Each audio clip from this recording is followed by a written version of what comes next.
and welcome to the Stretch Run.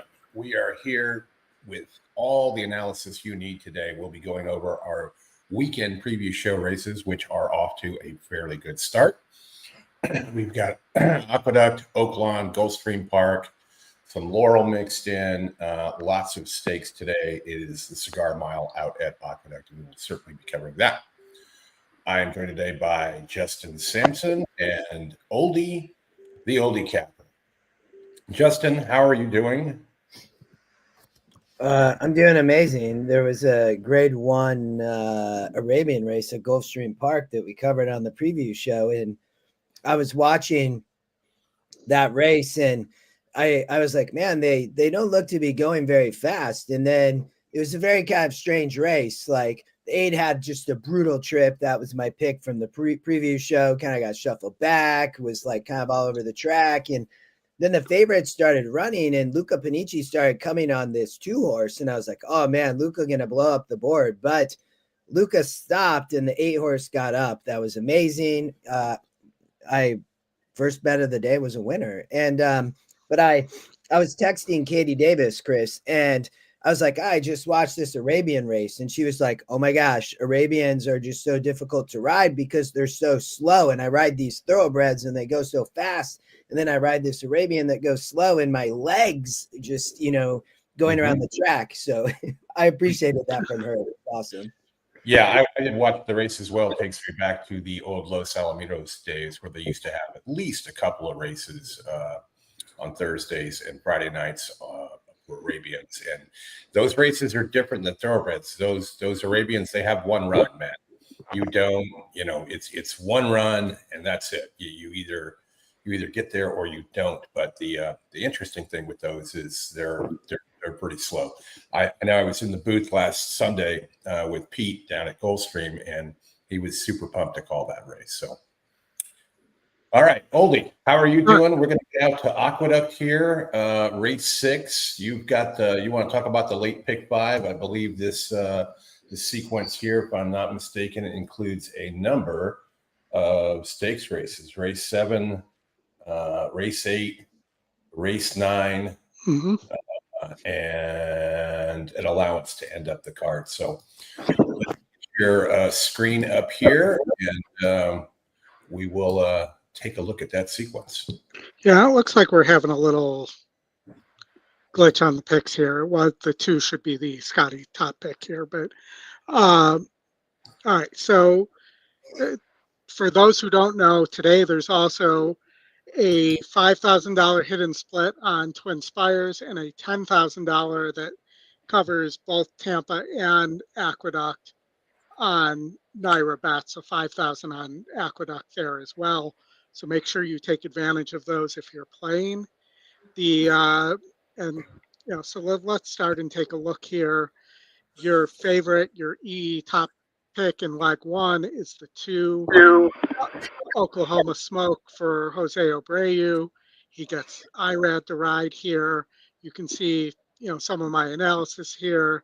This horse, top Scotty pick, top win, top pace number, wins more than 30% of the time. Abreu only 12% with first time starters though, but this horse seems to be working well. I spread here. I also added the other Abreu, because Abreu's with Pratt aboard, because Abreu's actually better with second time starters than first time starters. It's 31% with second time starters. And then the 4 horse here for Mike Maker moves to the Maker barn. Maker excellent off the claim or off the move, and also was very well bet in its debut. And a lot of times those horses come back and run well. It did not run a lick first time out. So I added that horse. The first time starter for Christophe Clement, who is 16% with first time starters and has several sharp works, easy for me to say. And there's a Rob Atras first time starter that's a Vekoma here. Tail of the tail. So those were my top picks here. Then I moved to race 7. where I was the 5, who's the favorite for Chad Brown, the 1 for Belmont, who can rate a little bit, and I noted that in the analysis. Fast but rated first time out for Mott. And then you have the 2 horses that have run pretty well previously. You have the 3 Poster and the 4, who's the top pick for John Robb here, that won the Nashua. So, and this is the Remsen Derby prep, I believe 10-point Derby prep here for which the first of the year for the New York contingent. And then single to the Captain Obvious, Brad Cox horse here. Flo flies in to ride here. I have a note on this horse that this horse might be another Cox Grade 1 monster, and beat horses that were Grade 1 placed by open lengths. There, this horse doesn't need the lead, but is the fastest in the pace number. So may just sit right off that 2 and pounce, would be my guess. Oldy, quick question on that one horse there. How many metrics line up on that one? So that one is top Scotty pick, top win, top pace number, race sim, and I believe that's it, unless I miscalculated. So it's just those. Okay. But I put in the notes that it wins at over 30% of the time. It actually, and we want to have some cushion there. It actually, those combinations actually win over 40% of the time. But those things can fluctuate. And it's like 42% of the time. So if it goes below 40, I don't want people coming back and saying, well, you said it was over 40. So close enough. Yes. Then everybody seems to love Mulligan in race 9. I'll tell you, there were some alarming things here. There's the drop in GSR from 7 furlongs to 8 furlongs. I'm not sure this horse wants to or will get the 1-turn mile, but I think that this horse might be a sprinter. We'll find out for sure. But If that horse, it's Mulligan sprinting. So what are we? well, no, Mulligan's going a mile rather than 7 furlongs. And yeah, yes, that's 1 turn, but it's still, a lot of people still consider that a route. Even though it's not 2 turns. I mean, that's a 1-turn sprint race. I mean, Mulligan, the real deal. I know you like Locked, and David Harrison had some interest in Locked in post time, and I always appreciate David's kind of feedback. But yeah, go ahead. I'll also point out, and I made sure to put this on all the Breeders' Cup horses here, that the horses that run last time in the Breeders' Cup before, this is their next race, they win under 10% of the time. It's actually 9% of the time when they come back. Also, Senior Buscador, same note here, as well as post time. So I just thought, even though the metrics don't line up here and there's a drop in GSR, I think Bookham Dano, who does have an 8 furlong effort, which is 1,600 meters, is also basically a mile in Saudi Arabia there on Saudi Cup Day, it might sit just behind the speed here and have an advantage on post time and Senior Buscador to pounce there. I think Oldy, Senior Buscador needs a few more furlongs to kind of run into a pace here, right? I think maybe if this was a 2-turn mile, I think maybe we're having a different conversation. But Senior Buscador does have, it was in 2022, does have a 1-turn mile win in a Grade 3. So, it's not impossible. I think the 11 post for post time is a harder play than Senior Buscador getting home here. So, that was my impression. I think Mulligan could win here. I think Locked is going to sit a great trip.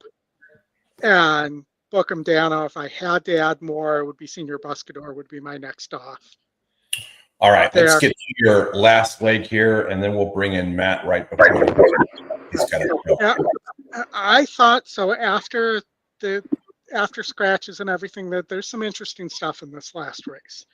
So first of all, there's a lot of pace here in this last race. Quick to accuse is your to me that the obvious first choice favorite dropping SOR, but did only beat 58s. May have to improve a little bit. And the morning line, the morning line suggests there may be value over the track morning line there. Reynolds channel, I can't easy for me to say, has been kind of a money burner to some extent. Even as a maiden, was definitely overplaced in the Hal Jerkins there. And, so some of the other horses to think about here, you have Linda Rice claiming off Brad Cox here for 50,000 and protecting this horse. And Linda is 26% off the claim. This horse has been the beaten favorite 4 out of 5 times, but here you're getting 15-1 on the morning line instead of this horse as a favorite, even though this is a similar SOR. So there are some things pointing to this horse could run well and could be a horse to watch out for. And then the one horse who looks like it's just the pace number here, but it's actually pace and GSR. And when those two numbers line up, they win it over 30% of the time. So that at 30-1, that's in the final leg of a race, that's too good to pass up. And then too often at Aqueduct in that last race, I get killed by a pace meltdown. I could see that happening here if you look at the amount of pace here.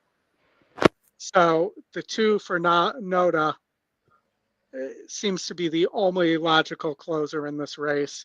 Did almost get home against 62s, which is similar to this, or is this level actually at Aqueduct.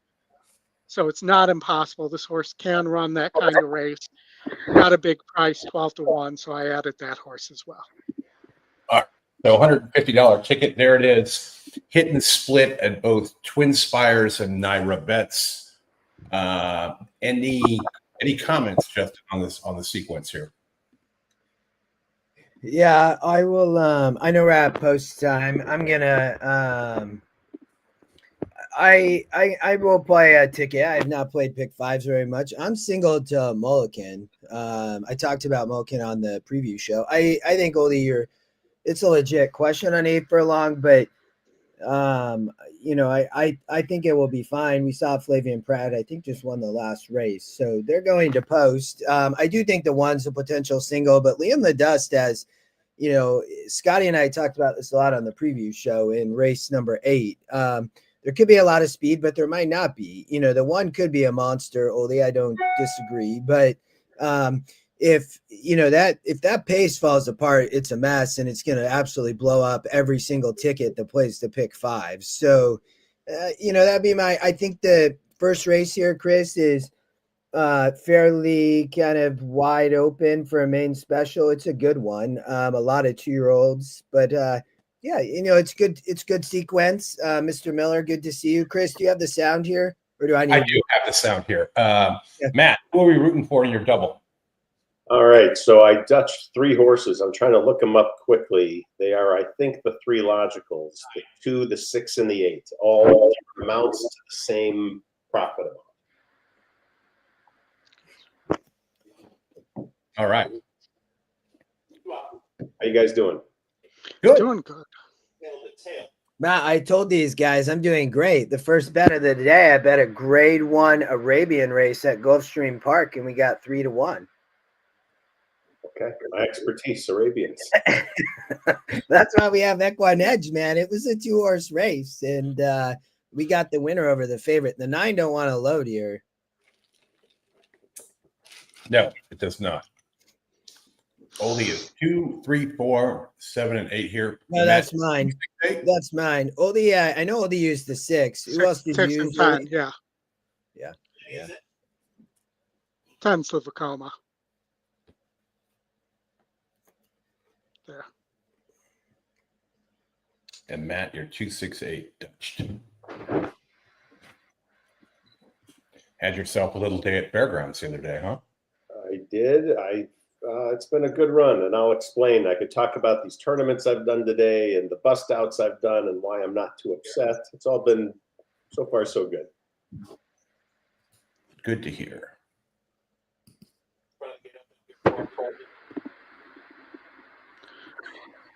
All right, let's get the horse and the gator scratch, one or the other. Close the front of the gate. You landing it in.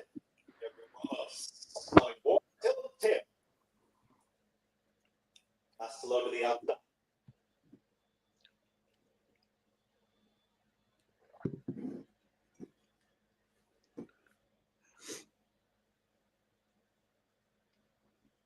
Still not in. They're just trying to run over Gulfstream in 7 minutes. Well, but that's 12 we minutes in have real time. plenty of time. Tail Two is catching a bunch of late money, 2? Two. Yeah. especially in the double pool. Yeah. I will tell you, I saw the two on the track, and that horse looks really turfy to me. No. Yeah, Bob brings with early speed. They are a secret, so the other kick. Bird is in between. Yeah, 2's the favorite. The rail becomes Oklahoma Smoke. 5 across the racetrack. Eleni, 5 across the racetrack here at a pressure pace early on. Power 22, right in behind them is now 6. Rail moving up on the outside, tail up the tail.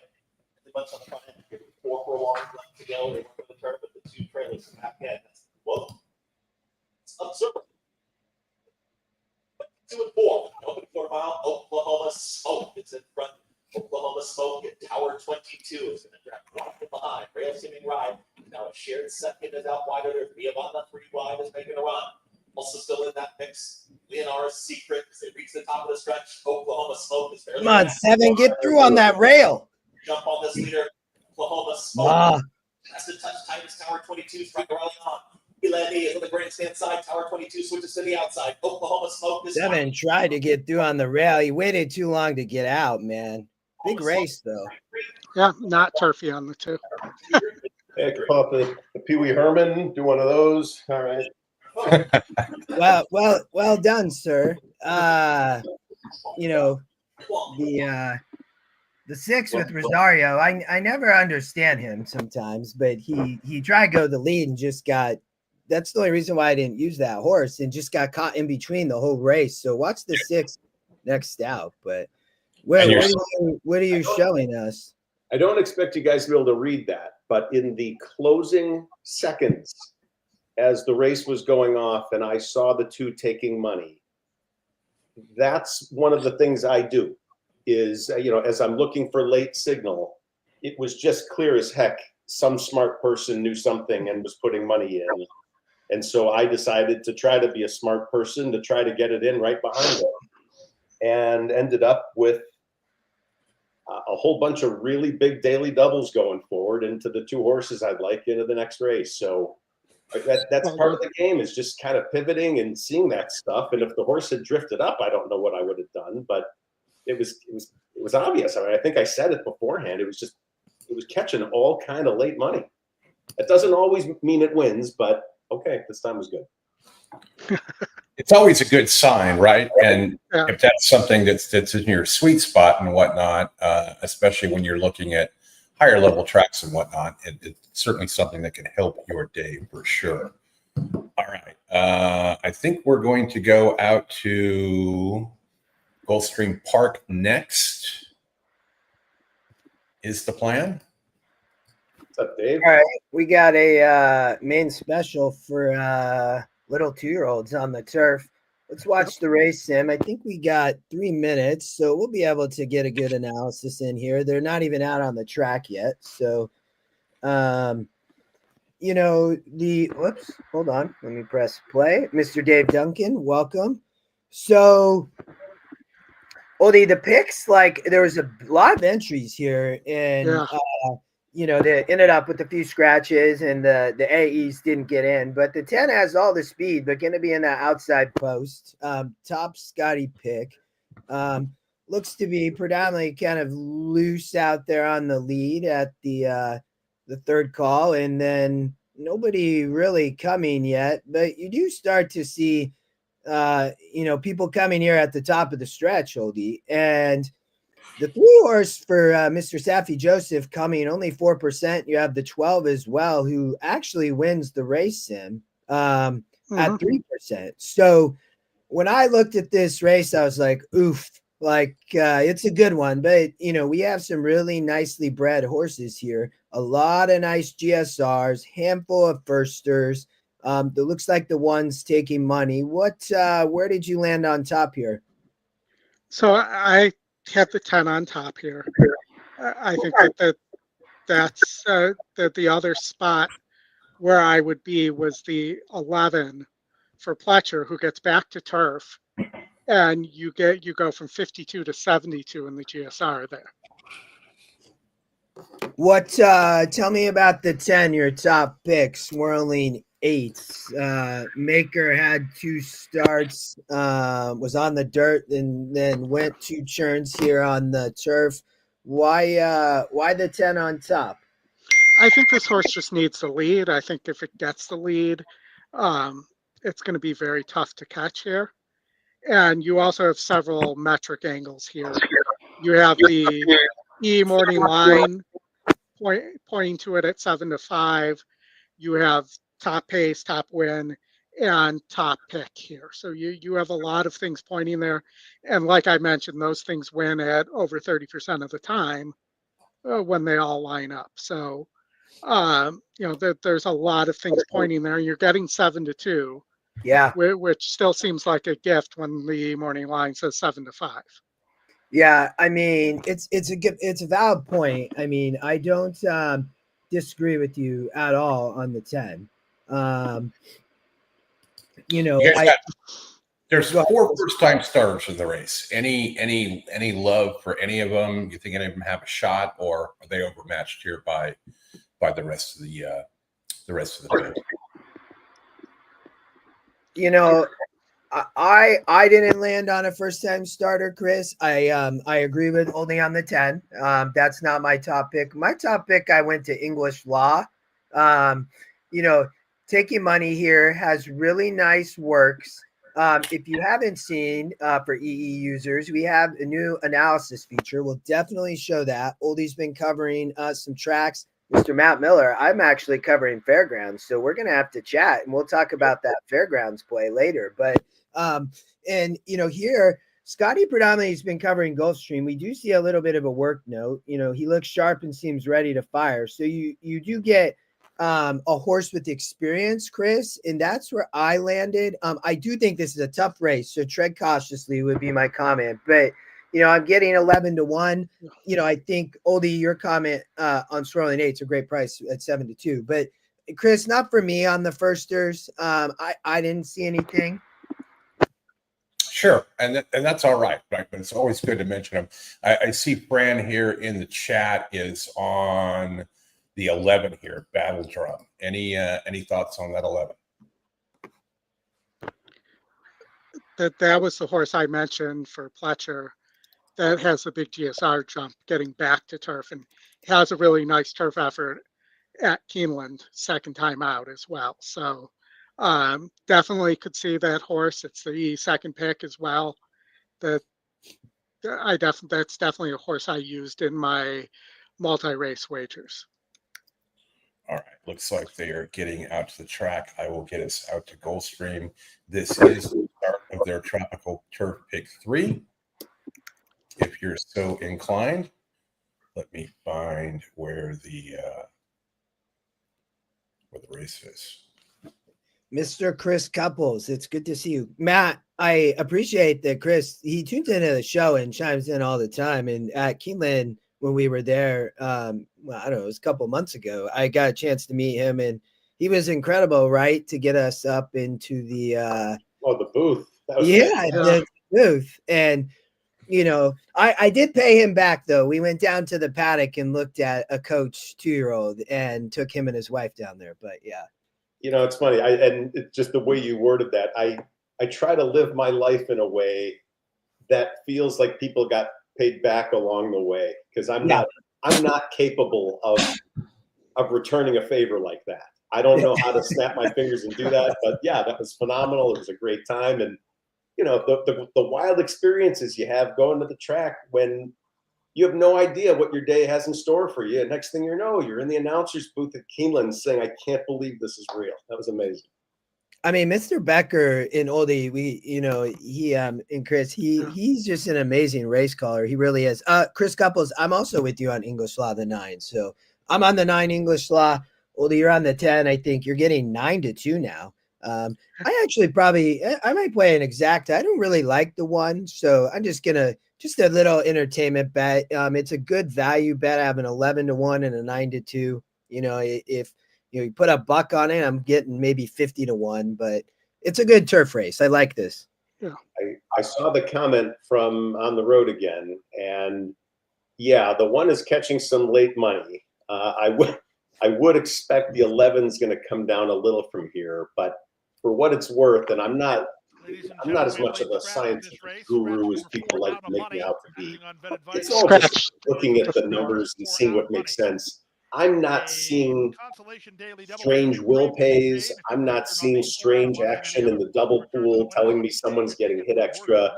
I feel like, whatever value I add by looking at a race like this, I'm not seeing much so far. But I agree, the 1 continues to come down little bit by bit. The 4 just spread. The 2 Tis the Laws are not taking any money here either. The 2 and the 5, the 2 Pletcher is not good with first-time starters on the turf. Well, and he has Caramanos riding, right? I mean, I hadn't seen Caramanos' name. I felt like Horatio in a long time at Gulfstream, but maybe I'm just not remembering right. Well, I think a lot of, because of the Cigar Mile and everything like that, a lot of the regular jockeys are at Aqueduct today. Because if you look, he also on the 11, he has Bridgmohan riding. Yeah, that's a tough boast for the 11. Is my, that's my only concern. I mean, on some of these, but I think that the race sim shows from a pace that they could probably get over and try to find a spot, right? So, that would be my only takeaway maybe here. But they are on the Gulfstream turf. They are at a 31-foot rail. So, I mean, that's in my opinion, Oldy, that's why I like that 9-10 exacta, because the 10 has speed, and with that many horses in a 31-foot rail, if people are playing a turf course, those turns become very narrow. So when you have a field of 12 horses, we have 2 scratches, so we have a 10-horse field. It is hard to navigate that on that rail. And we'll see at Gulfstream sometimes they will split that turf course, Matt, and they'll run. When they moved in, they put that Tapeta in, they made it, but they can still run 2 turf courses. They're only running, I think, 1 today. But that rail, remember, Oldie, when we had 2 turf courses, we used to see that rail, Matt, be at like 100 feet. It was crazy, man. Yeah. I was in the booth last Sunday with Pete for like 3 races, and I've seen a bunch of guys call races. They've got their program all loaded up with colors. They've got notes. They got all this stuff. Pete's booth is more like an office. Yep. He's got a computer in front of him and then a monitor on the wall where we're watching football. We're talking races. He pops up like 2 minutes before the race as they're getting ready to post. His program is completely blank of any notes. He spent all of 20 seconds doing the horses. They broke. He called the race, and it was over. The guy was just born with the talent to be able to do that without a lot of prep work, where a lot of guys almost have a nervous breakdown before we race. Well, and if I'm allowed to talk into the Gulfstream race for a second, we had the pleasure of getting to do that with Frank Miramati, who couldn't have been more the polar opposite. And it's just the kind of story they choose to tell during the race. Frank did work in all sorts of really cool, subtle details that didn't get worked into that other call. I'm not saying one's better or worse, but the bottom line is each has their own style, and it works for both, but they couldn't have been any more different. Yeah, they each have their own way they practice their craft. Here we go. Good luck, everybody. And they're off. In the middle, Versus gets the first call. Moving to take the lead is Murabay now on to take over. So Murabay will lead the field with an improving For what it's swing worth, out I the did middle. small, and I Between do them, it's mean English small Law. doubles with Salamis the 1 and the holds 8. inside ground for Gaffleone and tucks into fourth. You have now. the Culpa Outside here. of him goes Culpa, 3 wide to the Little. first Matt, turn is Ross. hey, here- A little Mia culpa or From just a there, it's culpa? wide running No, I- drum racing a we length didn't and get a half in front chance of to talk Versus. about Culpa, but I did put Culpa in the. I played a very Versus small Baker's trifecta with Street. my Run to exacta. the backstretch, they carved a quarter in But 23 I did and think 3. Culpa had a shot, Whirling so I eights love and to Joe hear Bravo that. make the Well, fraction stop the by race, length and a half Justin. of There's breath. your 10 and 9. English Law is No, now I second, know, yeah. Bay at the rail Yeah, in third. I mean, Roscoe Pine has got over they from the went outside 20, draw to almost fourth 23 and path. 4 or Out 23 3 and wide goes 4. Battle So Drum. we'll see Salamis what is the half favorite. is. Judd Mott colors pink cap. Her Gaffleone course works looks off to be the in good inside shape. touch now. And it's a gap a length and a half to He Permissione. slowed it down. That's His good. outside is Versus in front of Culpa. And remember, a mile at It's Gulfstream's like a Baker's mile Street. and a quarter To the far anywhere turn else. they go. They went 48 and 3 for the opening half-mile speed. They have 3 furlongs remaining. Up front, swirling 8 starts to turn up the pressure here. He has the lead 3 parts of a length. English Law second, 3 wide, Battle Drum third. Launch to the clear. Salamis is now fourth. They stopped the race there. I hit the try. Yeah, I know. Come on, 9 or 10. Get going, baby. Come on. With English Law, Get up. to him on the outside. Get up, Matt. Get up, Chris. Get up, Oldie. Nice. Get up, get up. Get up, So baby. just so you know, I had that in the pick, in the early pick 4. Hey, So Hey, what's that that works exact for me day? too. What's that day? Hey, Yes. Justin, I got the inaugural hockey light for you with the boom. He had a 10 to 1 and a 4 to 1, 10 to 1 on top with the Scotty long shot with lone speed. How good is EquinEdge? Like, how good is that? 47 to 1 is what the Boom. and I'm alive to all in the next in the pick 4 with in the early pick 4 with that. How see, Matt, that's what I need to happen when we go to Keeneland, man. Really? Yeah. Justin and I couldn't get a single horse like that home when we were at Keeneland. You just need one. I mean, that's 48 to 1. Holy cow. Well, I had one yesterday, Matt. So I gave out on Scotty's stream a E long shot top pace horse at Oaklawn race 5 that went off at 10 to 1. I had it 50 to win, and I had $25 double that paid 36 to 1. God, beautiful, beautiful. Into the next, the next was into my single in the late pick 5, which was the next race, which started in the next race. So I had no Dutch. It was just straight. Well, you had the luck of the next race being one you had confidence in. So you didn't feel like you had to make up a bunch of BS. You can just say, no, I like my pick. It's kind of nice. I ended up, I played the try too. And so I only gave out the exacted there, but I played the try, Matt, with 1, 8, 11, and 3. I would have loved to see the 3 there. I did not have the 5, but so it's funny. I didn't know if you had played tries or not. And as I was watching that finish, I knew that 5 was a huge price. And I saw someone closing. And I swear to you, I'm thinking, please let that 5 horse not get third, because if he's tries, he doesn't have it. And so beautiful. Nice job. And I had a win place show on that 5, just so you know, since it was a Tisla and the trainer was 21% with first time starters. So it would have been nice to have probably gotten my money back for third, but I'm happy Justin hit the try. I'm just happy. I'm happy that the chat played that race to start the day, because that's like free money to play the rest of the day. Thanks, Doug.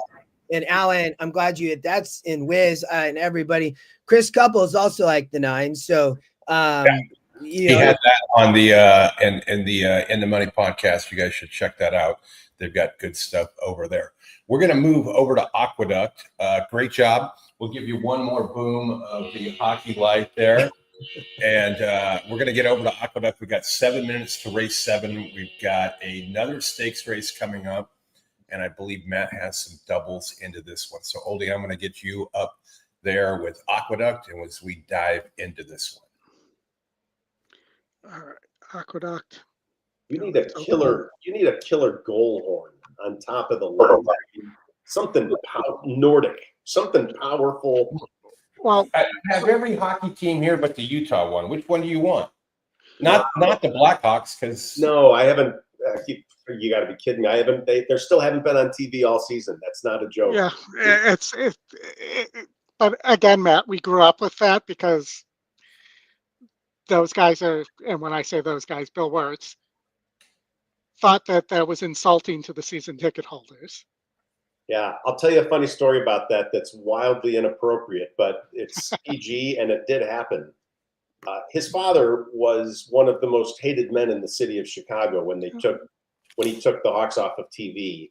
And his father finally died of old age or whatever. And his older son, Rocky, took over the team. He was a hero because the first thing he did was put him back on television. People wanted to take their picture with this guy, just the owner of the team. I remember standing there and people would walk up to him and say, "Hi, nice to meet you. I'm so glad your dad died. Thanks for bringing the team back to TV." And he just had to sit there and kind of shake his head saying, "Yeah, no problem." But it was like a little sensitivity training would be helpful. Like, the guy's dad died. That's not super nice, but whatever. That's what you get when you take him off of talk. Yeah. There is a public trust that is being breached here, in my opinion. And the fact that we cannot get, 20-something games through the season? I heard we just fired our coach. I wish I knew what he looked like. Yeah, I mean, that even though they have one great player who's in his second season, that they just a lot of times, Rocky passed away, but that they can't get out of their own way, and being coupled with the Reinsdorfian teams right now is not helping things. I will say, for those who don't know, the way the Wirtz made all their money, and the Blackhawks were really part of a end to this, and the reason he wanted the stadium full, besides being a part owner of the stadium, was he had the monopoly on the liquor distribution in Chicago. So he wanted people to come out to the stadium, buy his tickets, and drink his alcohol. There you go. All right, Oldy. Aqueduct, race 7. We got a stakes here. The betting's saying the same thing I thought, which is that this race is wide open. Yeah, it did look like a tough one. I narrowed and then I went all but one, but that's okay. Go ahead, Oldy. Yeah. So I'm sure you used the 2, which I did not use. I love that. I love the 2, but keep going. I just don't think there's enough pace. I think the pace number is too high on the 2 here. From a standpoint, Poster moves first time dirt for Hardy, and it's 9-5 on the morning line. Yes. And when you see things like that here in my notes, you'll always see, because this is a standard comment that I'm now using, E morning line suggests value over track morning line. So it's just some of the things to look for here. I'm trying to make it easy for you guys to recognize what I'm talking about in these notes. I will be, as we've mentioned, I will be moving to doing Oaklawn, because we were lucky enough to get the great David Harrison to do the notes for NYRA. So let's, that deserves a celebration in itself. And Yes, I'm happy to make that move, because David's a star and amazing. And David's very accomplished and very familiar with the NYRA track. Justin, I'm curious who the one you didn't use here is. I didn't use ducks. So we'll see if it bites me. I mean, we talk all, and this is a preview show race. We talk a lot about this, and it's so tough to come back from a main special win, drop in, win grade 2. And I mean, it's Alvarado. He uses Junior all the time. It's his key go-to. I couldn't see it. It's L&J Foxwoods homebred. We have multiple homebreds here. We got 3 Chimneys in the 2. We got Godolphin and Poster, which Oldie talked about. So I originally even went narrower, Chris, but I didn't use the 1. Okay, no one for Justin. Well, I Matt, didn't you use got the 7. I didn't use the 7 either. So that's good. I'm not all but 1. I'm all but 2. Okay. all but 2. We're getting ready to go to the post here. Matt, who are you rooting for in your doubles? So I have the 1 and the 5. Those come from 2 of my horse whisperer friends, Howard Kravitz and Charlie Freeman. Charlie's on the 5. Howard actually has, I think, a small future bet on Tux for the Derby. I agree, and he agrees this is a tough spot. As I'm looking at the doubles for what it's worth, this 1 in the next race, everybody knows or expects, I mean, is getting absolutely pounded. But there is wild value in this double pool right now if you don't like the 5 here. So Yeah. just as an example with Tux, you're getting 9-1 on this double with a horse that's probably going to be 1-2 in the next race, maybe even less. I mean, so it's worth looking at that if you are on someone other than the 5, I would at least take a peek at the double pool, the pick 3 pool, and that next race is a pure single. There's no spread if you're playing it this way. Yeah, makes sense. Well, you're right. Okay. He is right there. If you can get around the 5 there. Yeah, I didn't even really like the 5. I had the 2 on top.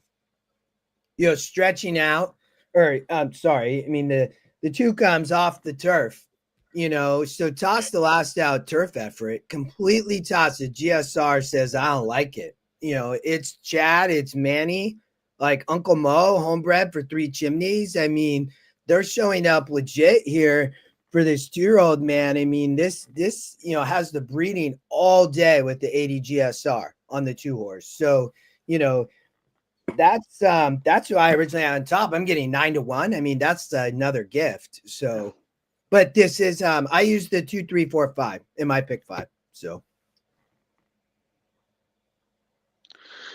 All right, so I'm just going to use. I'm going to add the 2 so I can cover the 2. And what I should do, the smart way to cover the 2 would be in a double here to since I didn't use it, to the Absolutely. 1 in the next. Yep. well, yeah, because you're getting you just have to bet a small amount to cover that bet, man. So And that's paying you 14-1. Yeah, I'm sorry, looking Matt. at 15. So all you need the Okay. horse in the next race to be is 1-2 for that to make sense. 14-1. No, what more than that? It's probably gonna float up. No, 14-1. 13, down to 13. Oldie Buster just made a bet. No, I had already done it.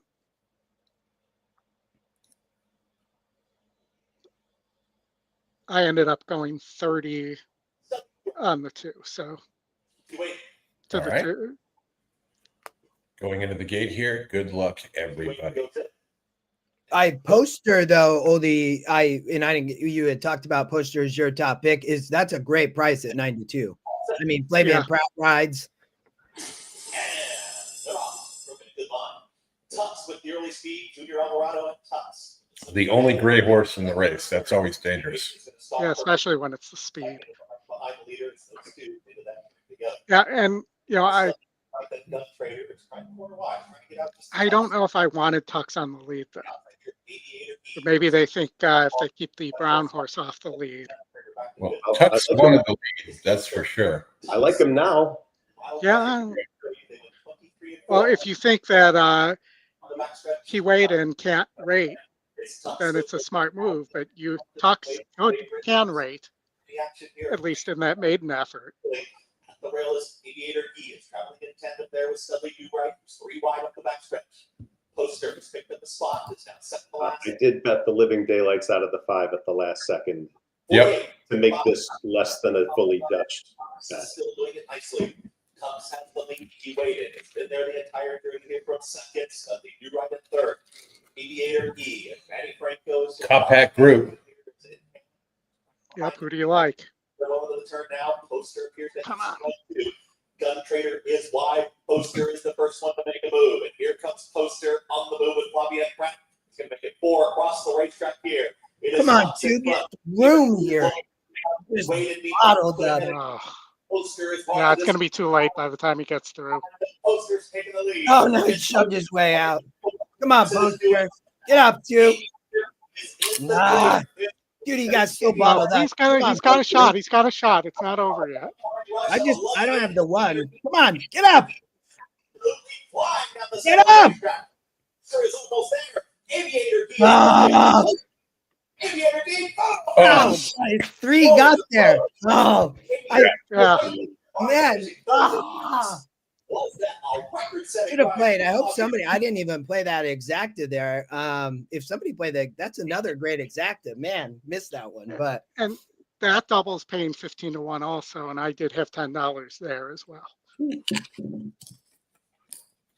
It seemed too good, Matt, to pass up, like you said.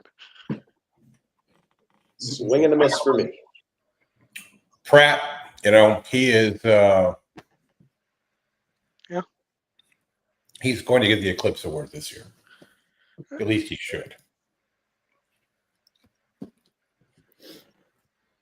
Then E morning line suggests value over track morning line. You got 9 to 2 there.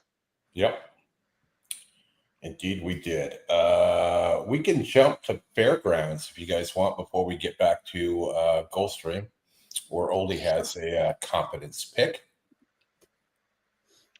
I have a confidence pick, but I also went all in the pick in the pick 4 there at Gulfstream. But Justin, I know you did a lot of work on Fairgrounds. You did the notes.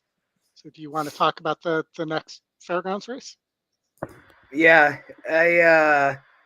it's you can see we now have E analysis on some of these races. So I'm covering Fairgrounds, and I love they have some turf racing today, and I love their turf racing. They had a lot of rain, but they're on the turf. And they're 3 minutes to post, and then we got Gulfstream in 7, so we won't spend too much time here. But I thought, you have the top base and the 1 face the future. This is 2-year-old maiden special. Bet Mitch get rich. It has a big potential here. I thought that's who I put on top. Oldy, did you have any thoughts here? I'm happy to keep talking, but No, you keep going. okay. Yeah, so I thought that's who I had on top was the one I thought you can see you can see the analysis there, has pace, ability to maybe dictate on the front end, has an inside draw, which at Fairgrounds can be awesome on the inside going 6 furlongs. So it's been 64 GSR. So Bradwell, it's taking money, Matt. So it doesn't surprise me, but all the way down to 9 to 5. And when you look at the first star effort here, when you go back to, comes from Hawthorne, ran, was in the 4 post and ultimately, ran okay, I would say. From a GSR plus, I mean, the source is bred all day. So it's a nicely bred horse. You go back here, it was unruly bumps. So obviously had some issues, it didn't necessarily break well. So I thought, it's taking a lot of money though. I don't necessarily love the value there. I mean, that's way over bet. The A horse is the other horse, Colonial York, and 50% to win, right? So, I didn't see this. It looked fairly chalky to me, has the experience. It is kind of a tough post, but that's going to be the biggest issue for the 8. It's going to have to overcome that outside post. So that's why I landed on the one on top. So, I thought the 8 might be the favorite, but and still might with late money. So would you find it interesting if I told you in the doubles, the 5 is the favorite, and then the 8, and then the 1. And in the pick 3s, it's real close. It's the 8, the 5, and the 1. Yeah, it's between those 3, Matt. I have the 5 as my second pick. I was trying to beat the 8. Jose Ortiz rides on the 5. Yeah. So I'm looking right now at I'm looking elsewhere other than the win pool, and the double pool, in my opinion, is a bit more generous to those other horses than the 1 horse. So It does look like the one horse is getting overbet relative to the way it was bet in the prior 2 races leading into this, for what it's worth. How is the double pool Yeah. in terms of Tiny, pool size? $3 grand. It's so you can't bet huge money, but if people are betting responsibly, it holds together okay. But the 5-1 double is 7-1. The 8-1 double is 10-1.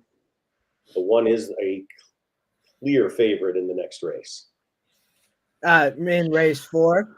Yeah, a clear favorite. Yeah, no, that Matt. Yeah. So I liked Kick a Buck before the scratch, but I immediately went to the 1. I agree with you. I 100% agree with you. So, and I think it's between the 1, 5, 8 here. The money on the 5. So Matt, to go back to the 5, this is you're getting currently 3-1 on the win side, and I can't remember, but this was my second pick. I mean, some kind of mischief. So Jose rides, Matt. He's dominating here at the meet right now.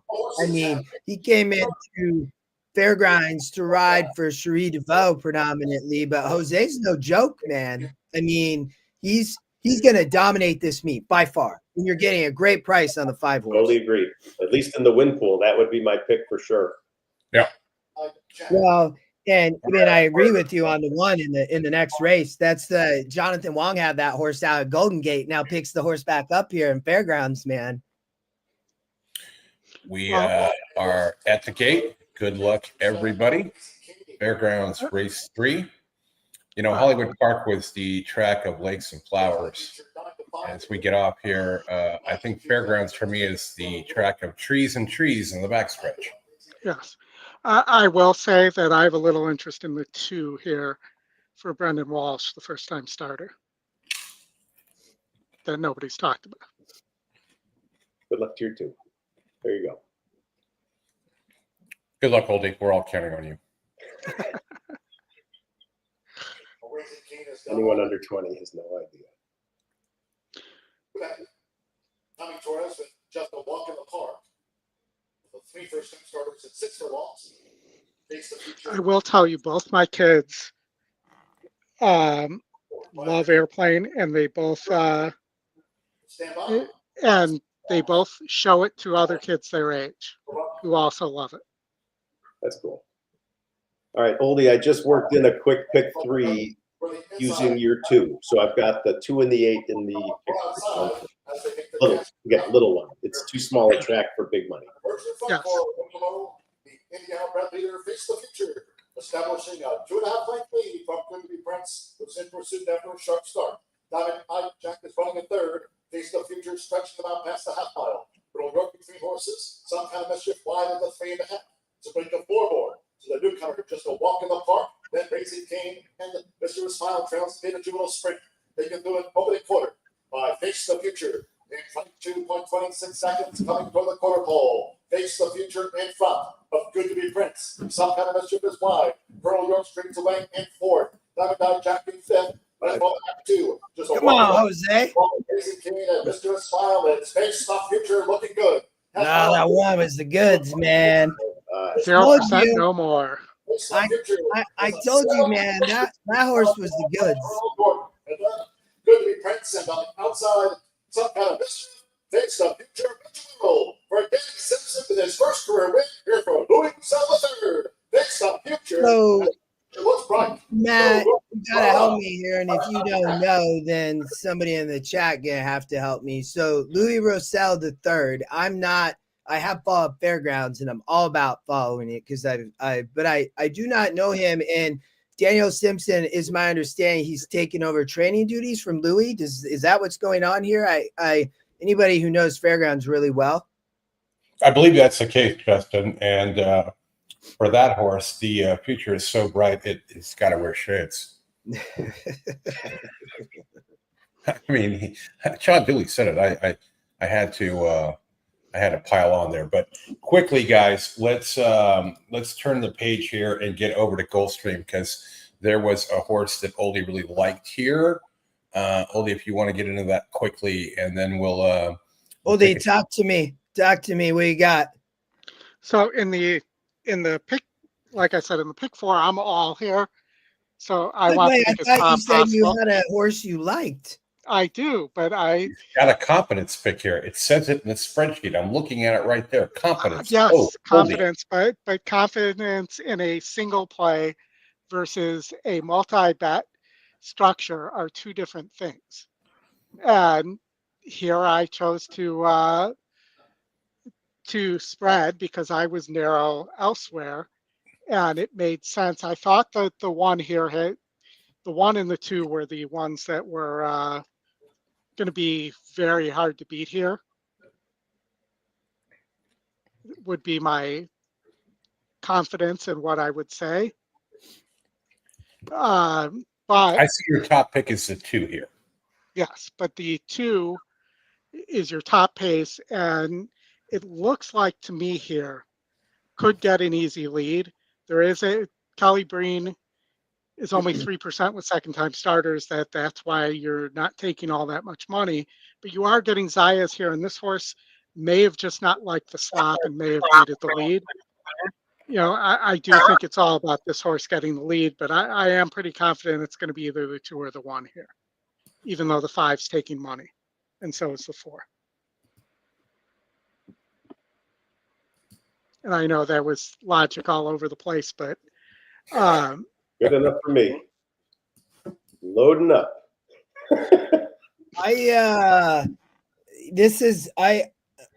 When I handicap this, Oldy, you know, it's a good race. Gulfstream had a good car, you know, state bred main special here for 2-year-olds. So I love that they let us show these races. It's amazing, Mr. Matt Miller, because they have good racing right now for the championship meet. You know, I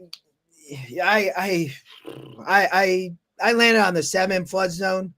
You have a great morning line angle. I believe at about 4-1. We're getting 11-1 currently. There's a training note from EquinEdge here. You know, broke sharp, professional from the gate and look ready to roll. I think this source is ready to go. But it's there's going to be, you know, I think we might see a little more speed. The 1 is a big favorite, 3-2. Not surprising. I saw this between 1, 2, 7, but I put the 7 on top. Given the number of people that call me Maddie, I'm gonna assume it's pronounced that way and make it 100. There you go. That works out. I think we're gonna go straight to Aqueduct. We got 13 minutes with another stakes race. Maybe we can carve out a late pick 3 or something of that nature. Now post time. Once we get through this 6, the Rainbow 6 pool. Gulfstream Park race. They're loading at the gate. Good luck, everybody. Over at $275,000. Oldy, your kids are going to be getting Christmas gifts if this comes in 1-2. 7 to All 5 right. over here, Matty Goal for 1-2 Christmas gifts for Oldie's kids. How Dude, about I gave you a 48-1 to start the show. Come on, man. That was but I didn't do it. You got to convince me. Sorry.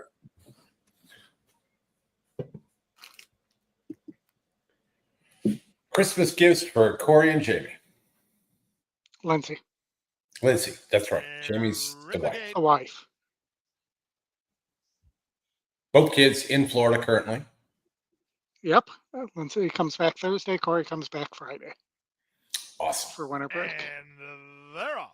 And the 2. Good start. They're across the course early at the rail. Matty Goal is now ahead in front. Moving up between horses is Mahavlich to challenge for control. Out in the middle is Lower Broadway. So the 3 favorites, 1, 2, 3 early. Attention to detail is at the rail. Out in the middle, that's Flood Zone. And the trailer is How About It? And the run to the half-mile point, it's Matty Goal with an inside lane. Outside, Mahavlich is right alongside in second. They're a length and a half better than Lower Broadway. He's in between horses. 3 wide Flood Zone. At the rail, attention to detail. And the trailer is How About It? They round the far turn after completing a quarter in 22-2. Mahavlich for a narrow advantage right back at him. Matty Goal toward the rail. Dropping back now is Lower Broadway, passed by both attention. You need that 4 to go away, Oldie. As they reach the top of the stretch. No, I have the 4 in the. And Matty Goal working hard, but still in front. From the outside And I mile, would looks love best the to 2 go or the within 7. second toward the rail. If somebody could beat Detail's this gonna one. get a rail run. Well, On the far outside, it's Flood Zone off the turn. Corey and Lindsay In would the like the stretch one of the drive, two. Matty Goal trying to finish it up here. He Look leads at by a him. length and a half. Flood Zone down the center. Attention to Uh-oh. detail toward the rail. Flood The Zone's 7 gaining late getting in from the way. Mayu. It's still Matty Goal in Not front. gonna- Flood Zone is surging, not but gonna he's out of get there, time. though. Matty Goal wins. Barboza 1-2 with Oh, Flood Zone second. somebody Attention had to him. detail third. Justin had Mahavich that, I with fourth, think. 113 and 4. But Matt, it you're would have been listening nice to that the that was- wrong- You're listening to the wrong guy. I said the 7, not the 1-2. You had the 1-7? 1-2-7 would have been a nice try, though. It would have been. Big doubles, 1-6, 1-8, Okay. and then Yes. and then an exacta 1-2.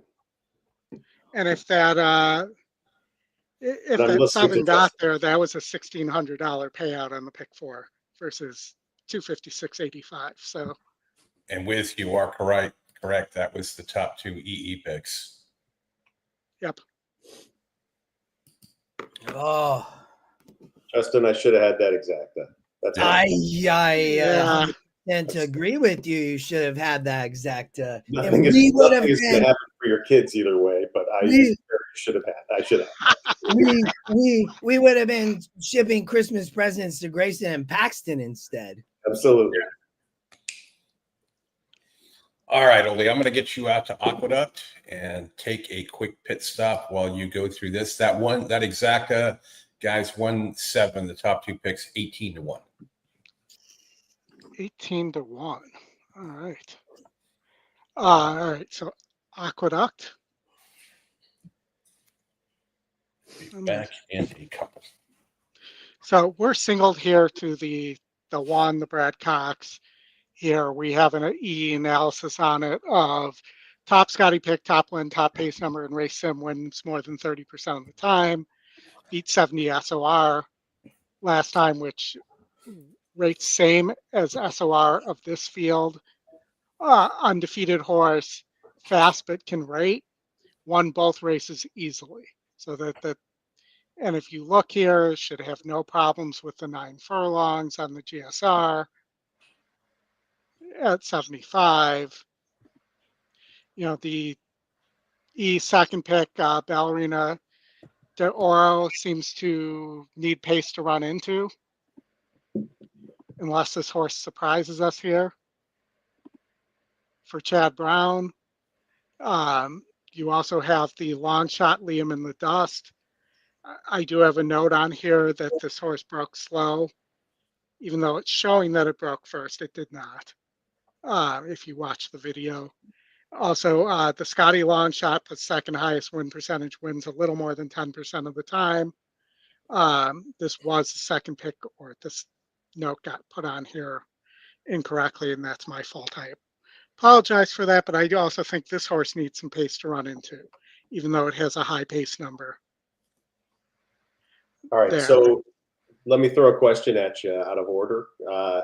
If we're just convinced on the 1, and you can get to verticals in a second, but I'd love to know who you like in the next, and try and skinny up if you can. So where we all had an argument here, so Justin likes the 5. Okay. I like the 7. Locked would be my top pick, but I could go 5-7 or 5-7-1 here. Okay. All right. Let's get back to the exacta. Who's coming in second? Who's coming in second? All right. It's really a difficult call for me here on the exacta. You know, I think somebody like, let me see if I can find the horse I liked here. I've thought maybe somebody like Beauty Reigns could possibly, the 8 horse big GSR, you know, is a huge overlay right now at 16-1. So I think, I mean, the main thing, Matt, when I think about it here is, I mean, the 1 is the goods. If the 1 duels with the 2, this race, if it melts on the stretch out like that, it could be crazy. Liam the Dust could run a race. You're kidding. Scotty like the 6, Matt. in the vertical for sure. And even as a player, if we covered this race on the preview show last Thursday, I see Chris Couples has talked about the 10, I believe, Ballerina d'Oro, which is the second Scotty pick. So, there's the race sim. So you have Oldy talked about the 8. I think the 2, 6, 10 as well, man. I think Liam the Dust is no joke. But even though the 1 is, I only use the 1 and 2 here. I thought the 1 might be a single, but if I was going to use another horse, I was using Liam the Dust, Matt, because I'm getting 9-1 on the line on a 7-2 E morning line. So if I'm picking anybody, I'm getting value in my pick 5. And then, so I would definitely use the 2 for sure. But. And I also think even though we have a top pace number and the race sim shows the 1 getting the lead, I'm not sure they want the 1 on the lead here. So I would not be surprised to see the 8 on the lead. All right, you guys got like a pick 3 here that you can narrow on and pound or double. No, I'm just playing. I'm trying to keep my hot streak going at the moment. That might disrupt it. I think that last race is too open. It's too wide open for me to play something there. So let's listen to the handicappers who are essentially screaming pick 3 is a bad idea and just shorten it up to the double. Yeah. That's fine. It sounded you guys were pretty clear. 5 and 7. I heard a little bit of a whimper for the 1 at the end, but it sounded like 5 and 7 were the 2 numbers. And you're talking about in race 9. Yeah, I'm not the handicapper of the group here. I happened to have an angle on Locked that I was interested in this one going in. So frankly, Justin, I was glad you picked Mulligan. I like Locked. That was my second pick, Matt. I know that. Oldy, will you flip to the next race just since we have 4 minutes just to talk a little bit about the next race, race 9? All right, and Oldy, I can, but so David Harrison also had a lot of interest in Locked, Matt. So I love that. David's just a great handicapper, and I trust him in New York better than anywhere. So, I thought that post time, the post was too brutal. David, that horse has no speed. Like in that post with no speed, to me, that's going to be so hard. I mean, you're going to have to be so much the best. So, but I put Mulligan, Matt. I just thought that, you have Flavian Pratt for Brissett, won 4 of 5. Continually been on the improve. I know, Oldy, you talked about the Breeders' Cup Sprint, but they get back to 8 here. Has not gone 8 and has predominantly been 7. But that post for Mulligan, Oldy, was so brutal at Del Mar. And you look at Mulligan in the running line, broke 3rd and then was just wide the whole time. So I completely tossed that race at Breeders' Cup, Matt. And so that's why I like Mulligan so much. The upside, you have Flavian Pratt, one of the best jockeys in the country. Come on now. So that I single Mulligan in my pick 5. So. All right. Well, and look, just a different way of looking at this race, and just some insight into my own perspective, as annoying as it may be sometimes. If you're looking at the second half of the double and looking at those 2 horses, saying, no pun intended, if you feel you've got it locked up with those 2 horses, I come back to a 2 to 5 in this race, and I'm now looking at the double probables. And the double probables into those 2 horses Dutch out to ping. So for a $2 investment, you're going to get back 6 or 4. So if you Dutch them right, you're going to be betting $2 and getting back 5. Well, I'm looking at the 1 horse that's 2 to 5, not 5 to 2.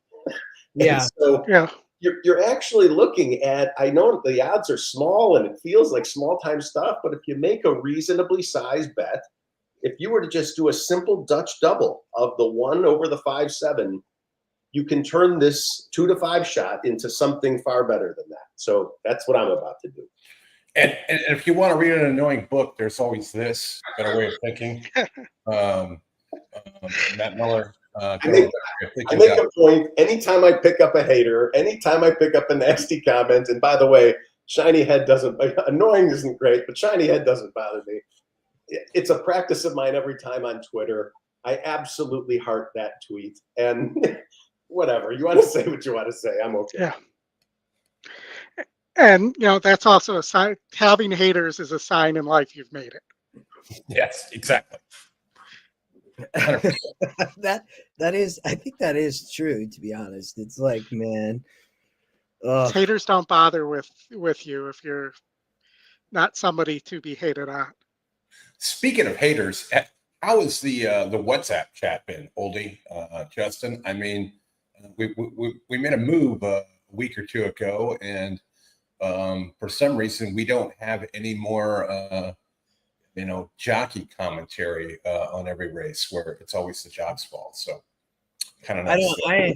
I've been so busy, I haven't really been in there very much, but I did try to come in there today. I think it was Mike Saletta, and Mike's here. Thank you. He dropped that link to the 2-year-old sires and the data, and that's what I appreciate him doing that. I believe it was Mike. So it's a good chat group. It really is. I mean, people share good information. They come with different things. There's a lot of great handicappers. Like, I do think, Chris, like, it's a lot of, I feel like there's a little bit more sharing of information, which is what I like. That's because everybody handicaps in a different way. But Matt, you talk about it, right? How you bet is the key, man. It's so absolutely. It's yes. And so we looked at that, and the last race was a little bit too tough, so shorten that up to a double, and just for looking something to catch here. But Fran, if you like something, by all means. I mean, I do think there's absolutely value there if you have an opinion. It's probably the one horse here, and if you're liking the 5 and the 7 and the next, I don't know. I thought in my pick five, I spread in the last race. I believe I had Quick to Accuse as my top pick, the 8, if I remember right. Fran, if that. Yeah. I wouldn't go to all, but if you took a couple that you liked, I think those could be good bets. Yeah, Oldie, you had the 8 on top as well. So Oldie and I both like the 8, Fran. So just FYI on that, top Scotty pick. I think that's the Brad Cox, if I remember right. All right. Getting ready to go in the gate here. Good luck, everybody. We're going to go down to the Big Easy, where Justin has a confidence pick, which I guess he didn't go all in. And we got Katie off her horse right now. It's It's Matt and I believe both are into that horse, Chris, at Fairgrounds. So yep. Hesitated briefly, not going in. Katie Davis. There's some info for you, Fran. Good luck. Hope you can put something together and pound that for more than base. Katie getting on, and we will be ready to go, as Matt Ditterman says. Even though he's not the race caller here, we still got the 10 to load. Pretty looking gray. There's apparently one out. All set. Number 2. Always nice when you don't have any gate scratches. Now here comes Mahima, shows that early speed, gets right to the front. Mahima will take him into that first turn. Leah, the dust from sharply is right here, traffic from second. Carmen's Candy Jar between horses. Martin Cap is now in third. Thorell has Fortuna Mia, who's now a shared third, reclaims that third position. Carmen's Candy Jar back to fourth. In very tight, big slows as Michelle. Up out of there is Tip Line. It's up with pace. Here comes an early move, 3 wide move for Well, Justin, if you played the exacta, you got to stop the race now. Leader is I know, right? Like the front of the dust. Line out the center of the racetrack is in third. Rolling in fourth is Carmen's Candy Jars to the outside here. No excuses here. Sure. Like that. That's 5 aside. He's at 6 to the outside of that one. She a pretty horse, man. Yeah. Looks a little like Nick's Go if I'm getting sentimental here. Just start extending that lead, please. The 9 ended up kind of pressing there for a minute, and in the dust. still stalking right there from second. Tip line is third. Carmen's Separation would be nice. now about to play that third position. Thank you. Plus the broken. Minor went on for Chinamia. We get a gray exacta. The Grays weaving in between rivals has momentum. Beauty reigns. Nobody. The 10 is the really coming. Yeah. 4 is coming. Nah, the 4 not coming. It's the 10. A sprint away from that. No, That's that's right. Gray exacta here, guys. Doro, who now backs the ring with tips towards the Yeah, that's the second Scotty pick. That's it. Not running straight. Come on, get up one. Get Come up. on, where's that wire? We got it. We got it. We're good. Get up. We're good. Look at that, Matt. You know, I know you played Oh, that Scotty. with the 10. Yeah, look at Mr. Matt. Look at Mr. Matt Miller with the 10, man. Great one. Single home in the pick 5. How good is EquinEdge 110? First and second pick. That the 10 horse, I believe Chris Couples brought up the 10 earlier as well. He did. These doubles are not bad. I mean, they did not. You don't in the double pool. You don't get obliterated like you do with the CAWs. 6-1 and 5-1 in the 2 doubles we talked about. So, it's exactly what we said. It's a $2 investment. You're going to get back $5. Yeah, not bad. 3-2 instead of a 2-5. I get that. I get that all night long, Matt, on table tennis. Yes, you do. As you know, because you get those texts. you bet table tennis. I'm 18 for my last 19, 42 for my last 47. I think it's time to change your Twitter handle then to the pawn capper or something like that. I think it's time to change something if you're betting that much table tennis. Hey, man, there's plenty of data out there.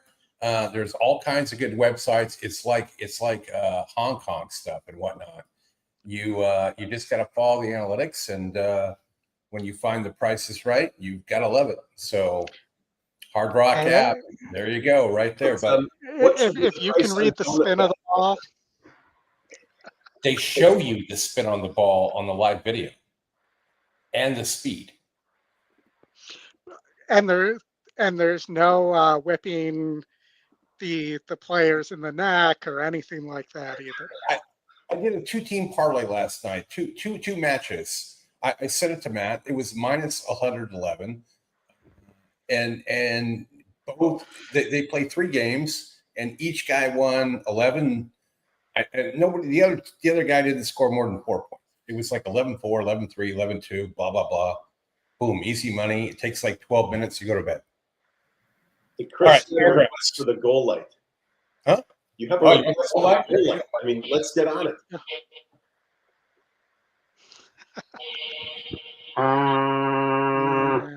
All right. You got That's a goal horn. Wait a minute. Hold on. You just did that. I was looking over at Fairgrounds. You did that yourself. That was pretty amazing, man. I agree with you there. Ian So, yeah, Richland, thank you. we are coming back over to Fairgrounds. So you, Mr. Matt Miller, and I are sitting here on Agatino, The one. and has not won in the U.S. Mr. Jonathan Wong, but this source is dropping big time. I mean, has been here racing in 60s and 50s, was Phil D'Amato. And then Mr. Jonathan Wong picked this horse up at the now closed Golden Gate Fields, I think probably before he got suspended. But he back now in training at Fairgrounds. And, there was analysis, but it didn't get in there. That's a bummer, but that's okay because I had to redo this race because the scratch. But Matt, I was all over this. Jose rides. It's perfect spot for Jose at Fairgrounds on the turf. They're going to go 8.5, taking a lot of money, but look to be much the best. I'm with you. I'm alive to a double that pays 4.2 to 1. And as I'm looking at the odds of this horse in this race, in double, in the exactas, I'm not seeing anything that feels nearly as good as 4-1. So it's just, I do feel like the price here is it's just making me want to put less into the race. I still like the horse very much, but I'm just not seeing. I'm just looking at the probables. The most likely double, or now it's up to 3-1. I mean, there's one that pays 3-1. That's one that's 7-1. I mean, I guess if you really like the 7-1, that's not terrible. What's Chris Couple saying? If I want to double, I have no opinion of the fourth. Right. So okay. So there's our picks. Our buddy Chris has picks in the next race. All right, you getting 4.2 to 1 here to the 1, Matt? Is that what you said? Say that one more time. I'm sorry. You're getting 4.2 to 1 on the The double into the 1 here. Yeah. yeah, on the 1 here. Nice. And Oldy, Yeah, just, I like the 2 and 3. I thought the 3 had a shot in the next race too, Matt. Just Mr. Matt Miller, just FYI. I did think the 2 is going to be insanely tough there, though. The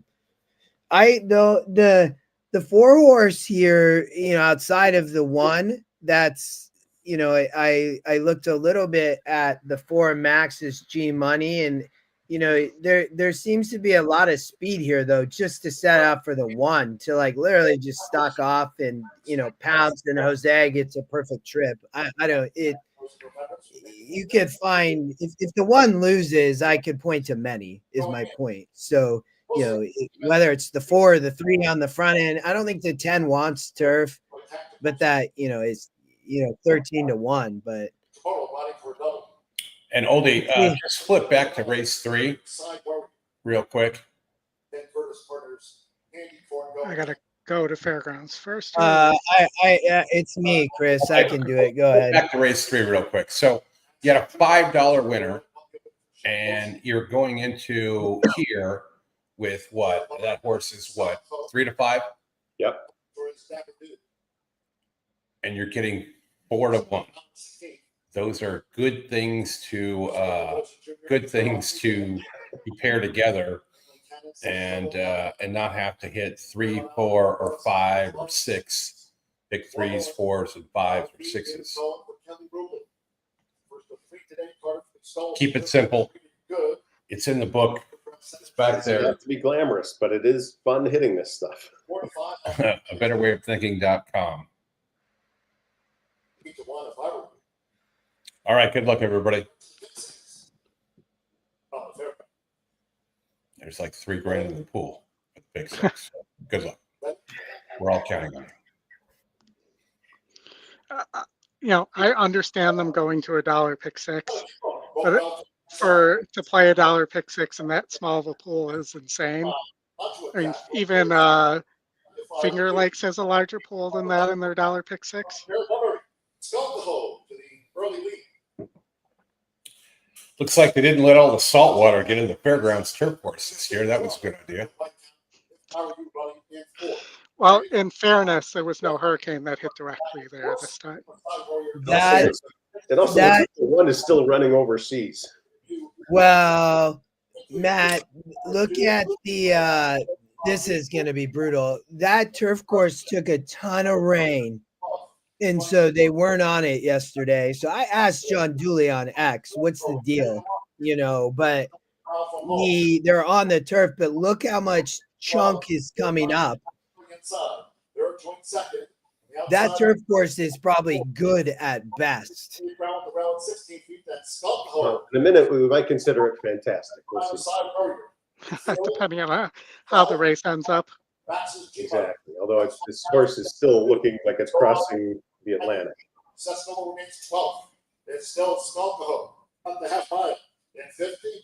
By the way, the guy with the shiny head is the only one that enters the contest room with just a phone. Not 3 laptops, not a binder full of stuff. Come on, Jose. You got to get out, brother. Come on, baby. Get up. It's the Aiken beat us. Terrible. Come on, Jose. Not enough. Too far back.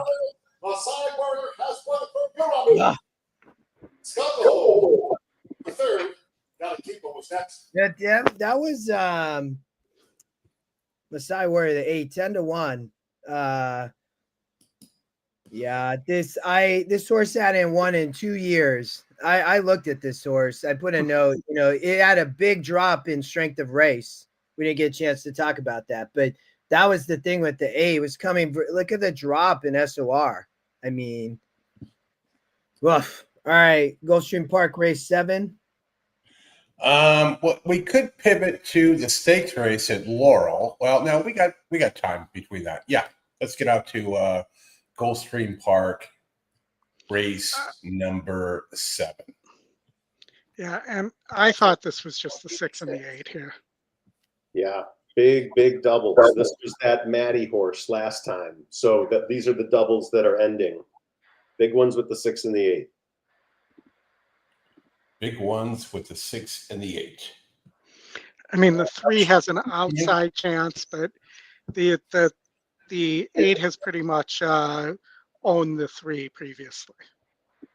No, and as I'm looking at the probables, forget the double if you want to say that I influenced it. Just looking at the pick 3, it's still only the 6 and the 8 taking any action. So I'm not seeing anything in the way the betting has gone that makes me concerned that I'd like to have an extra horse that I somehow missed.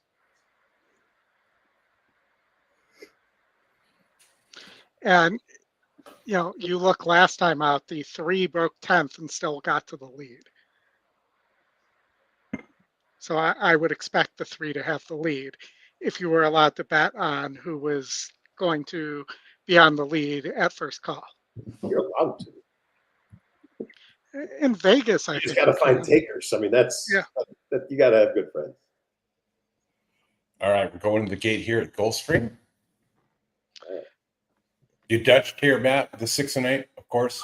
It's funny. I was a little heavy to the 6, so I just touched up the 8 a teeny bit to bring him back to you. Horses are at the gate.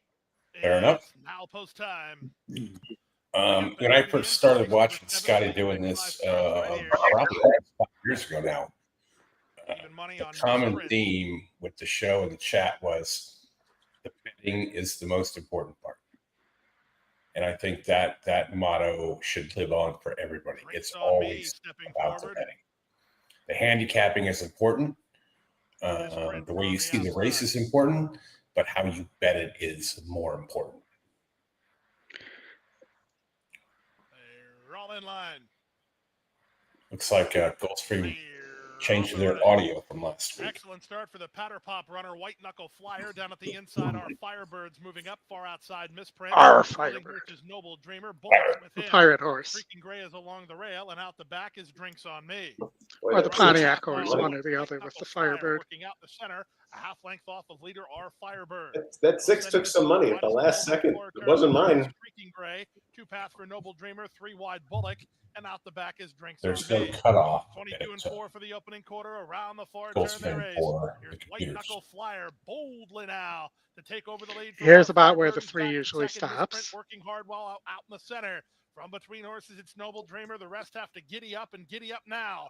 Off the turn, No on the giddy stretch up. drive. White No Knuckle giddy up. Flyer has traveled beautifully throughout. Perez asked her to do some work. An eighth Do of a some mile work. from home and 2 on top. Noble Dreamer takes aim second with a 16th to run. White Knuckle Flyer's almost home. Outside second, Noble Dreamer, but that's where she'll finish behind. You shouldn't have bunched a little more to the 8 though there because you had it right. Goal horn, please.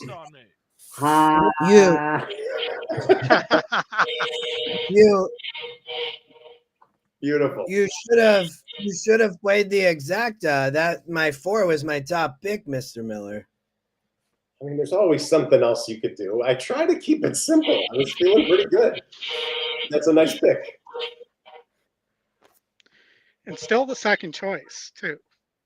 At least on the win line. All right.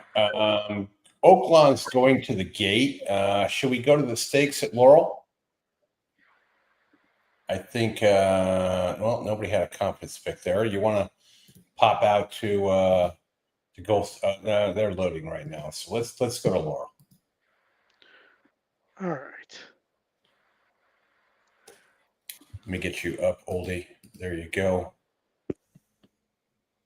I mean, we're a while from this race, but it's Willie Yeah. Nelson, I agree with you. That was someone put a decent sized bet on that 6 horse.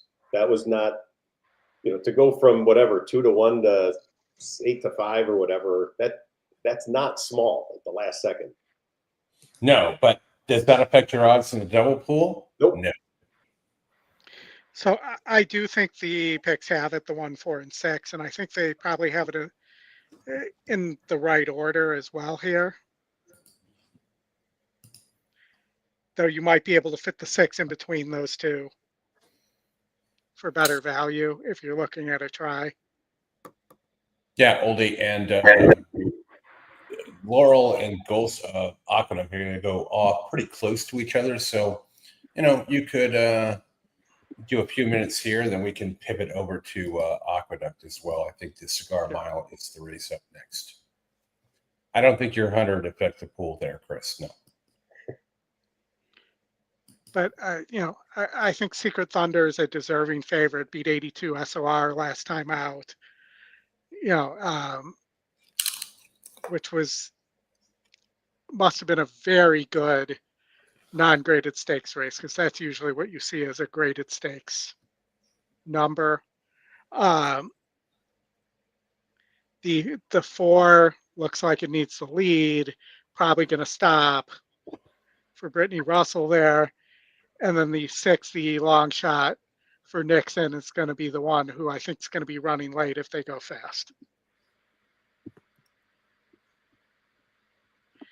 Any opinion here, Justin? Do you think Bardarian Runner has a chance here, the 7 horse? Well, I'm happy to talk about the 7, but I'm not going to talk about the 7. I tried to stick you with the. Well, it is getting bad, actually. It's 6-1. Yeah, but we covered Laurel Park. They let us show races, which is amazing. Scotty and I covered this race on the preview show. So the good news is, Oldy, go to my top pick. Reggie runs Rogue, the 6 horse. So taking money, bet all the way down to the EE morning line at 9-2 for Justin Nixon. Mr. Sanchez rides. The great thing is I have given you all of my thoughts. So Oldie, flip over to reports and analysis. New feature of EquinEdge is amazing. Here's the thing. So won a 52 SOR, broke its maiden, came back and won at 6 furlongs. Never easy. Back-to-back wins, 64 allowance, was stocking the pace. Last out within the 9 hole, going 8 here, cuts back to 7, gets a much better draw. I think there's pace up front here. I think just sits this beautiful dream trip, to be honest. I know the 5 and 9 scratched, so I don't remember where they were at from a pace perspective. I like the scratch of the 9. If I remember, I don't think mattered. I'm not sure the 5 mattered either. The 9 had a tough post, but maybe brought a little bit of speed out of the race for Saxton. But I think there's still enough pace here that ultimately Reggie runs Rogue and it's just a beautiful trip, taking even more money now, 4-1. So that was my top pick, Oldie. Yeah, no, I agree with you. I mean, I think it's the picks all day. I do have to pay attention though to the fact that the 12-1, the 8 horse is 12-1 on the morning line, and 2-1 on the morning line. I think you at least have to maybe pay a little attention there, because that is trying to tell us something, that there's some value there, and it's currently sitting at 10-1. So that would be the other place I might look if one of these other horses, like the 1 or the 4. I think the 4 needs the lead. If the 4 doesn't get the lead, maybe the 4 doesn't cross either, and maybe the 8 gets away. All right. Just Sounds like as a a challenge theory to for me. Sounds like a challenge to me to throw down to Oldie. Like, find us a double, a pick 3, something short here where you can, make a few bucks with your opinions and picks. And it doesn't have to be one ticket. It could be multiple ways to go based on what you've heard here.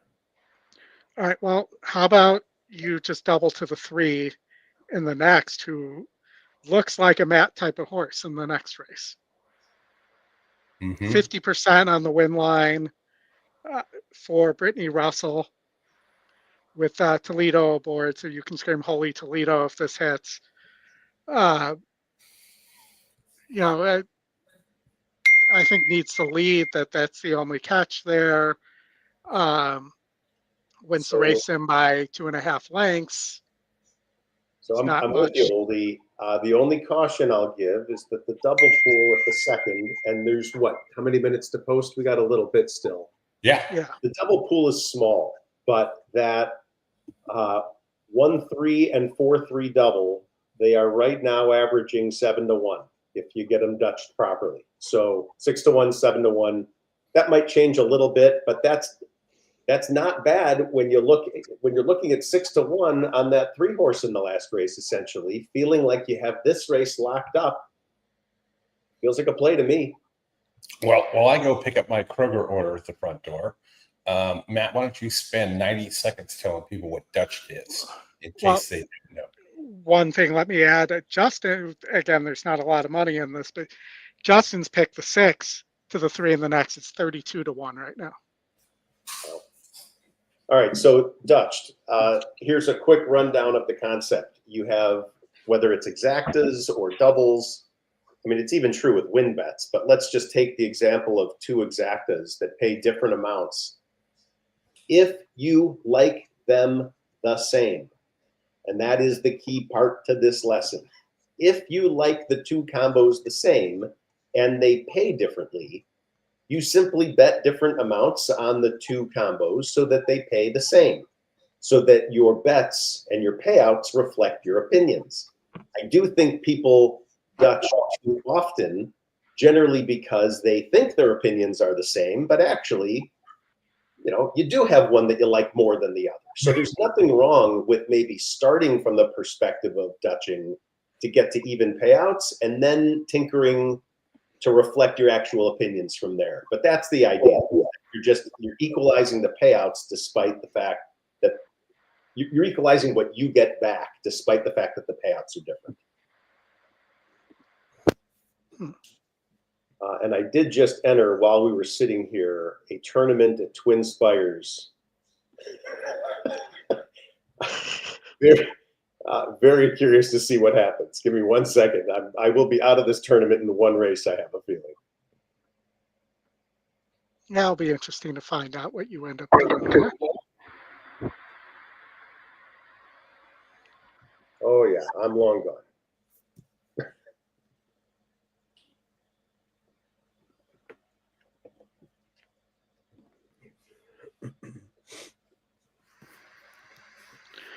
All right. And we have Aqueduct coming up as well. What, Oldy, that's the Cigar Mile. Why don't we go Yes. back over there since that's coming up? Yeah, and your top pick and my top pick are the top 2 choices right now. Yeah, Locke taking all the money, currently 2-1. Yeah, and that was in the doubles too, so I'm not surprised in the probables going from the last race. But Post Time's taking some money. Senior Buscador's taking some money. Bookham Dano's kind of dead on the board, as is everybody else in the race. The 4, if you like 99-1 shots, the 4 is currently 99-1. That's insanity. It is Vinsanity. Which is a little different than Linsanity, for those of you who remember the Jeremy Lin, the former New York Knicks guard.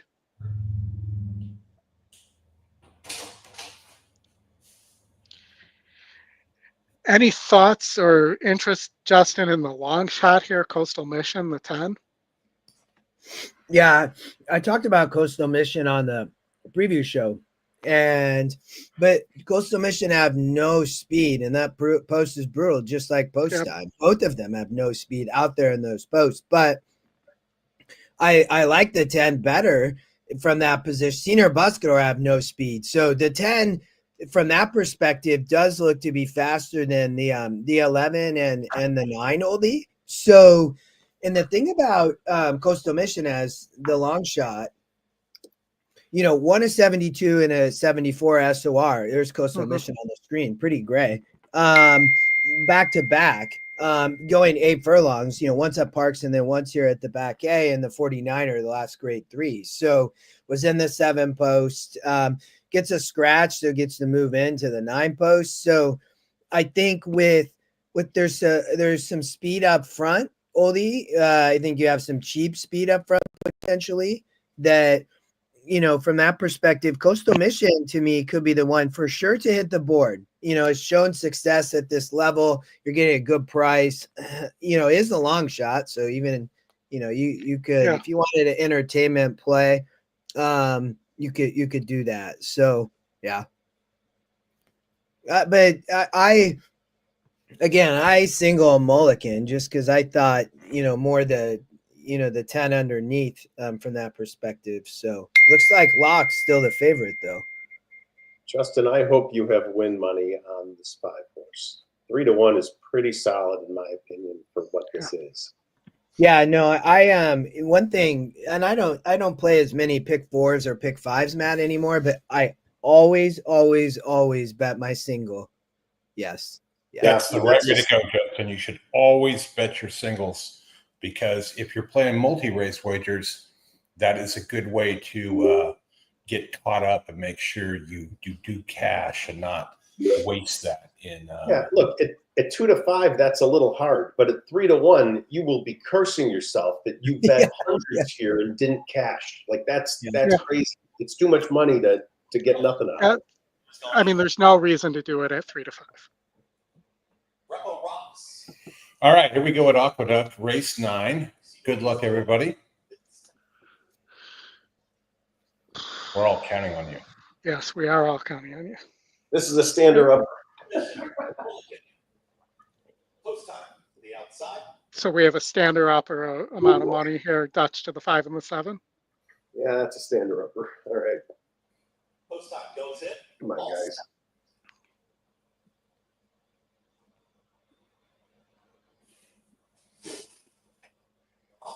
Cigar Mile, 75 foot line. Out front, it's Pipeline, who flashes early speed, and Pipeline is up with nearly Echo Rocks is there with the leaders as well. These two are 1-2. Just off of them, it's going to be locked. Mulligan is now taking third. Mulligan wants out of Is the audio pretty close to what everybody else is getting? Yeah, I think so. It's very hard to hear.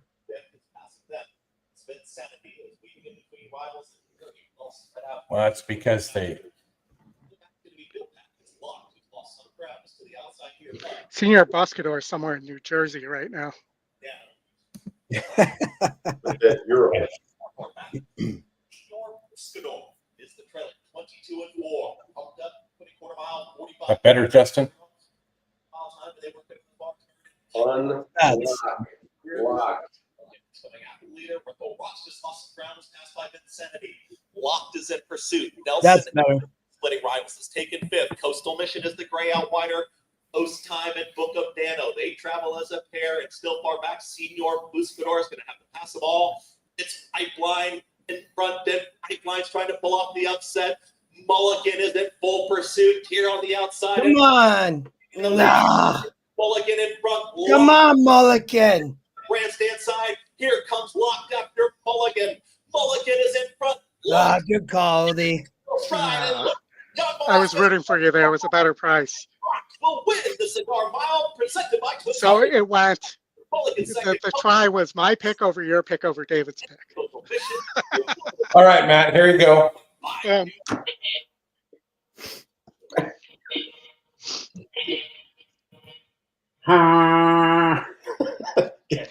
think that first horn I had was better than the other ones. Whatever. Ooh.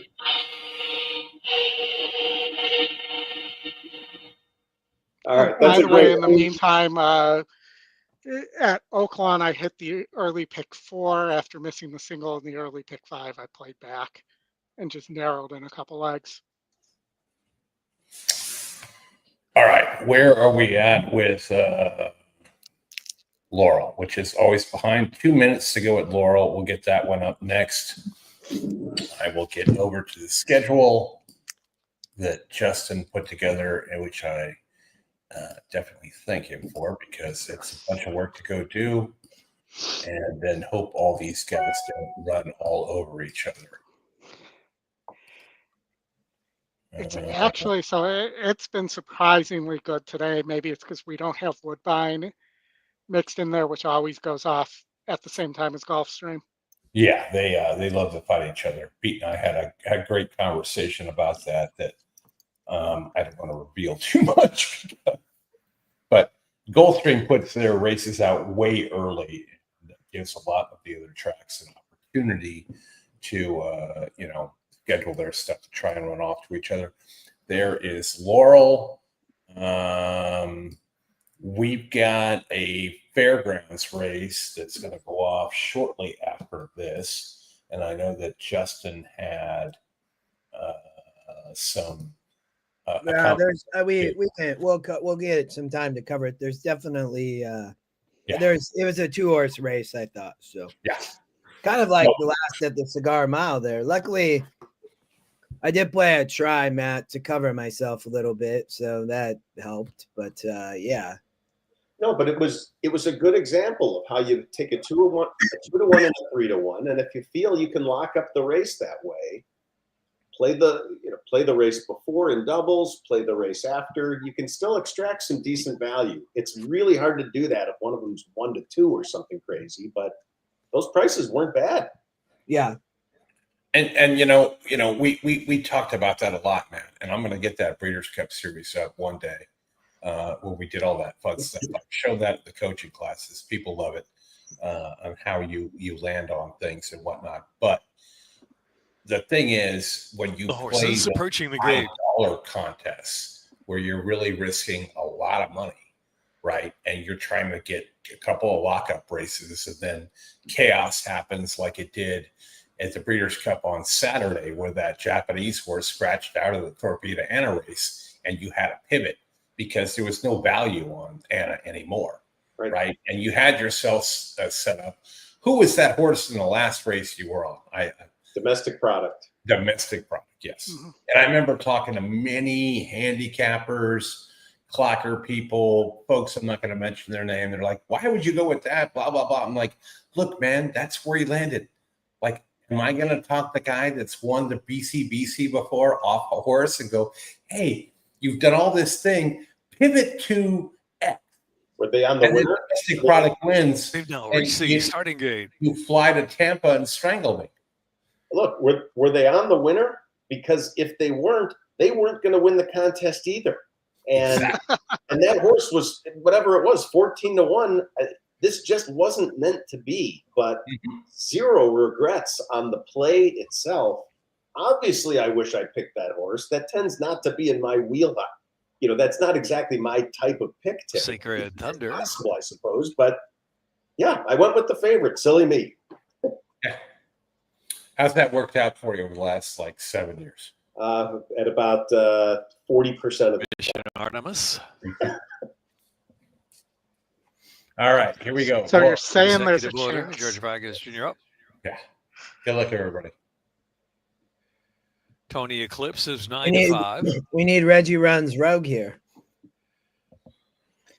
Reggie Runs Rogue. I like Reggie because it's close to Ricky. I saw a tweet the other day where Ricky was in his last Oakland A's game. He said, "How do you feel?" Reggie He Runs said, Rogue. "You know what? I feel good. I got more money than I need."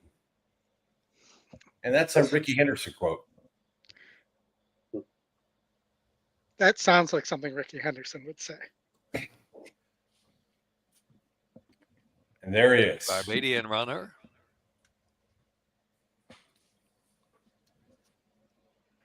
And Saxton.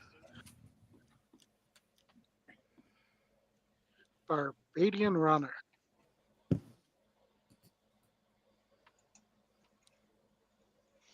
Reminds me of a little bit of the They're old off of the Pup Maryland State Juvenile. tag team with the Barbarian. Tony Eclipse wasting no time with a sharp break right to the front. A Barbadian runner is right there too. An executive order in between horses punching through, and Mission Artemis down to the rail with some early speed as well.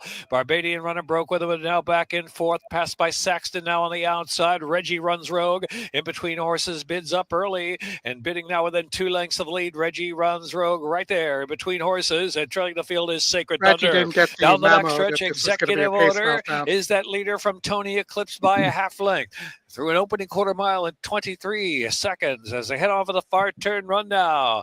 About 3.5 furlongs left to go. Inside executive order, Tony Eclipse there alongside in second spot, and Saxton is racing third. Reggie runs rogue. Mission Artemis is fifth on the inside. Back to Barbadian runner, and Sacred Thunder is trailing the field, has 7 lengths to make up as Tony Eclipse leads the way. Half mile, 47 seconds. They make the turn in at the top of the stretch, about a quarter of a mile left to go. And on the outside, Saxton to try to challenge Tony Eclipse. Tony Eclipse is kicking again. Tony Eclipse now opens up 2.5 on Saxton with a furlong left to go. Barbadian runner Reggie runs rogue. Sacred Thunder late on the scene, perhaps too late indeed, too late, as Tony Eclipse is a flashy looking winner in the Maryland Juvenile. Tony Eclipse and Jimmy Antilito to win by 4. Second, Saxton. Right there, Barbadian runner and Sacred Thunder. Barbadian runner and Secret Thunder. I had a small win bet for action. Nothing excited. Justin, your 2-horse is 1 to 5 at Fairgrounds. Holy cow! Yeah, I thought the 3 was a player. So whether you, I thought the next race, I did narrow on the turf in the next race to 4 horses, but and Oldy, are we going to Gulfstream? They're about to. Okay. That's my pick 4. That's on the screen, $50. And do I have time here, Chris, to talk about this, or are we? You're using it. Talk. Well, I'm just trying to make sure because it says 0 minutes to post on my screen. Here. No, go, Oldy, go ahead. Okay.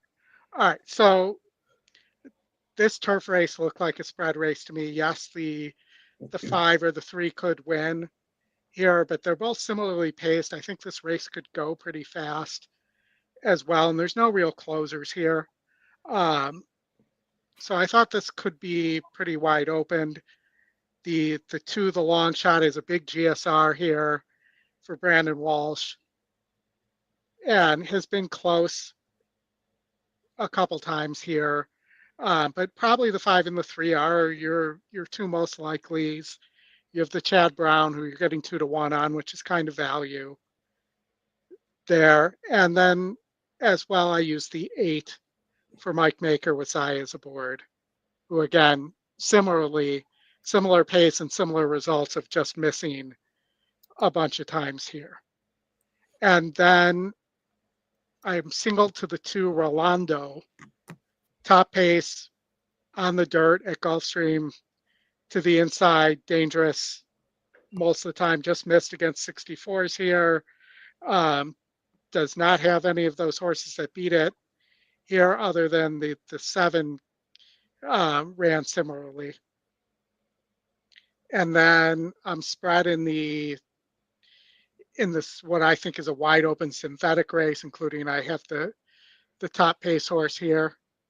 And then finally, in the last, as I'm rushing through here, I thought the 8 and the 7 were pretty solid horses here. Utah Beach and 7 minus. Utah Beach is my top pick because it was my second pick when the 9 horse, the Gray Wizard, not the Ginger Wizard, but the Gray Wizard scratched out, who I thought was a solid favorite. With the scratch of the 1 as well, it looked like the 4 is now lone pace. So I had to add that there in the pay leg as well. Hopefully I got that done quickly enough that we're able to watch the race here, because they're going in the gate. Chalk won at Fairgrounds. Hey, chalk don't 10 matter. are That's winners, man. That's what Yes. matters, man. Time. I heard Chuck won at Begin Fairgrounds. race number So 8. did I. Sounded close enough. Bettors I'll like take it. 3, Clever Mischief. Javier Moving on. Chad Nice Brown, call, 5, Justin. Oscar Season. Thank you. I was hoping for. I played the double and the exact eyes. The 3 ended up shifting out there anyway, so it wasn't going to matter. They would have, but ended up backing up. But it kind of played out just like I thought. I mean, the 2 didn't even have the best trip either, Matt. I mean, but it was much the best. Oscar Wins a win. Season and the red colors of Pocket Aces Racing just went into line. Now bring me a check. Considering the chalk, the will pays on the pick 5 at Aqueduct are not terrible.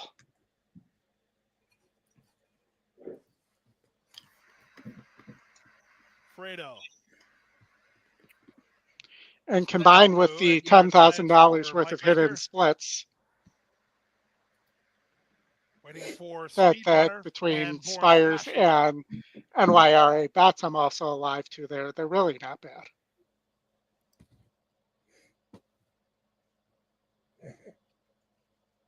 But Born I'd like the Flashy. one. The one? The one, not here, Speedrunner on the outside. at Aqueduct. Yeah, it's going to be tough to get the one here at Gulfstream. Speedrunner It going would up be, yes. and in. All set. All right, everybody, good luck. Hit the like and subscribe button. We do appreciate it. It does help the And channel out they're a off. lot. And Good you know, start in the this middle race for will be Fredo, who over heads off in the like early advantage, moving up toward 45 the inside. minutes. Clever Mischief forwardly positioned. No, Sanders it's won't pretty- be far away, getting over from the outside. I'm kidding. Born It's 16 Flashy trying to furlongs. work for a I run. was joking. In between horses goes Bring Me a Check. Speaking of checking, Oscar. What did Season you just did. The use race here, went Oldie? Oh, I'm sorry. I'm looking at the wrong slammed on the race. brakes in the I have race. 2, 3, 5, 8, By 10. him went Khabib and Prince 2, 3, 5, 8, 10. Then it's back to Oscar Season. He's settled down now after some early trouble in front of your man, Alex. He races 9 lengths off the lead, third last. Second last is Mutawid, and the trailer is Deadpan. 23 and 2. Do you for the keep opening saying quarter. 2, 3, 5, 8, 10 in your head over and over as you're watching the race? No. I do. I have to have it Over. on a screen somewhere because I never remember what I play once I put it in. Yeah, over and over. 2, 3, 5, 8, 10. And then at some point, I just focus on the ones that I think have a chance. Course of action within 7 lengths of the lead. Just ahead of him is Princetown. Then it's a length back to your man Alex in front of Mutawid. Dropping back is Speedrunner and Deadpan between horses. They leave the backstretch and move on to the far turn. They went 47 seconds. And now flat it's to the time to opening start half collecting mile. The this leader horse. is Born Flashy. 2, 3, 5, In 8, 10. chase mode, Clever Mischief is second. Moving up between horses, Khabib. Gaffleone's trying to follow him on Oscar Season. Red colors. He is going to get through at least somewhat as they straighten for the drive. Off the 310, turn in the it's stretch 3. drive. Oscar Season is loose now. He has to reach the other trailer. Clever Mischief. Bring me a check on the outside. Dude, it's 2, 3, 5, 8, 10. After the leader, Clever Mischief. Oscar Season is It is. forward now. No, He's there's- won. Oh, the Oscar horse Season screwed it at well the end. ahead of Oh. Gaffleone to win it. By Nice length job. at the end. I guess I saw the Second, race Bring pretty Me a Check clearly. third. Nice job. Great job. What odds did you get on the winner? Only get the 9 to horn. 5. That's fine. 2, 3, 5, 8, 10. Yeah, give him that. Got the horn. Yep. Horn for Oldie. Mm. All right, We're back to the Aqueduct Laurel dance. No, Laurel. I think Chris Laurel already went. They changed their post time, so yeah. we're done at Laurel with a stake. The Reggie runs Rogue did not run Rogue today for me. So No, Reggie- he did not. He ran Rogue, which was not a winner. yeah. All right, let's get out the Gulf Aqueduct. Let me get who wants to go? Oldie or Dustin? It's all Oldie here. Oldie, you have your pick 5 alive, so it's my pick 5 out. So Oldie, you should. I don't know what you're live to. I had a bunch. I hope you get a good price. So I'm alive here to see. I never actually remember. 2, 3, 5, 8, 10. No, it's not. I think 10. I know I have the one, so there we go. I'm actually alive for $1 because I played it both places for the $5,000 hidden split both places. So I'm alive to the 1, 2, 7, 8, 11. which if you look at the will pays here, if it lets me, 1, 2, 5, 7, 8, 11. So we want the 1 because I'm alive for $1 to the 1 at 10K. Then the 2 for 3,200. The 7, I'm sorry, the 11 for 2,400. 618 on the 7 and 515 on the 8, which I think isn't bad. I'm alive for $1, so it's actually 1,000, 1,031 on that one, which isn't bad. Plus the whatever the hidden split I get from that if I hit this. So, as I recall, only back in Saratoga, there was a $5,000 hidden split, and you got all $5,000 worth of it. That would be correct. That's always the goal, right? To scoop the hidden split. Mm-hmm. There was no split for you. It was just hit and take it all. Just the hit. Yes, it's just hit. And I think that pick 5 paid like $47,000. It was 38 plus the pick 4 plus the hidden split that ended up being 47. Yeah. But who's and the best part about that, my man, was, we were on the show, pre-show, where we were getting ready to go, and you were like, they're going to take this race off the turf. And if I take a bunch of horses here and I hit a few things along the way, which you did, like the race before the last race, which was an all, it was like a $64 winner, and you were getting some crazy number like $6 or $7 grand per horse, and you had a ton of them. In the 5 years you and I have known each other, that was by far the best ticket you ever played. Yeah, the mistake I made, and I've told you this, was that the pick 6 actually carried that day. Yeah. It would have cost me about $420 to hit the pick 6 with a single in the last that would have scooped the pool. Yep. Oh, But, things, why be greedy, right? Yeah. Exactly. Was a good day indeed. Aqueduct race 10. Let me go find out over here. We got 7 minutes to go. So the last race of the day here at the Big A at Aqueduct.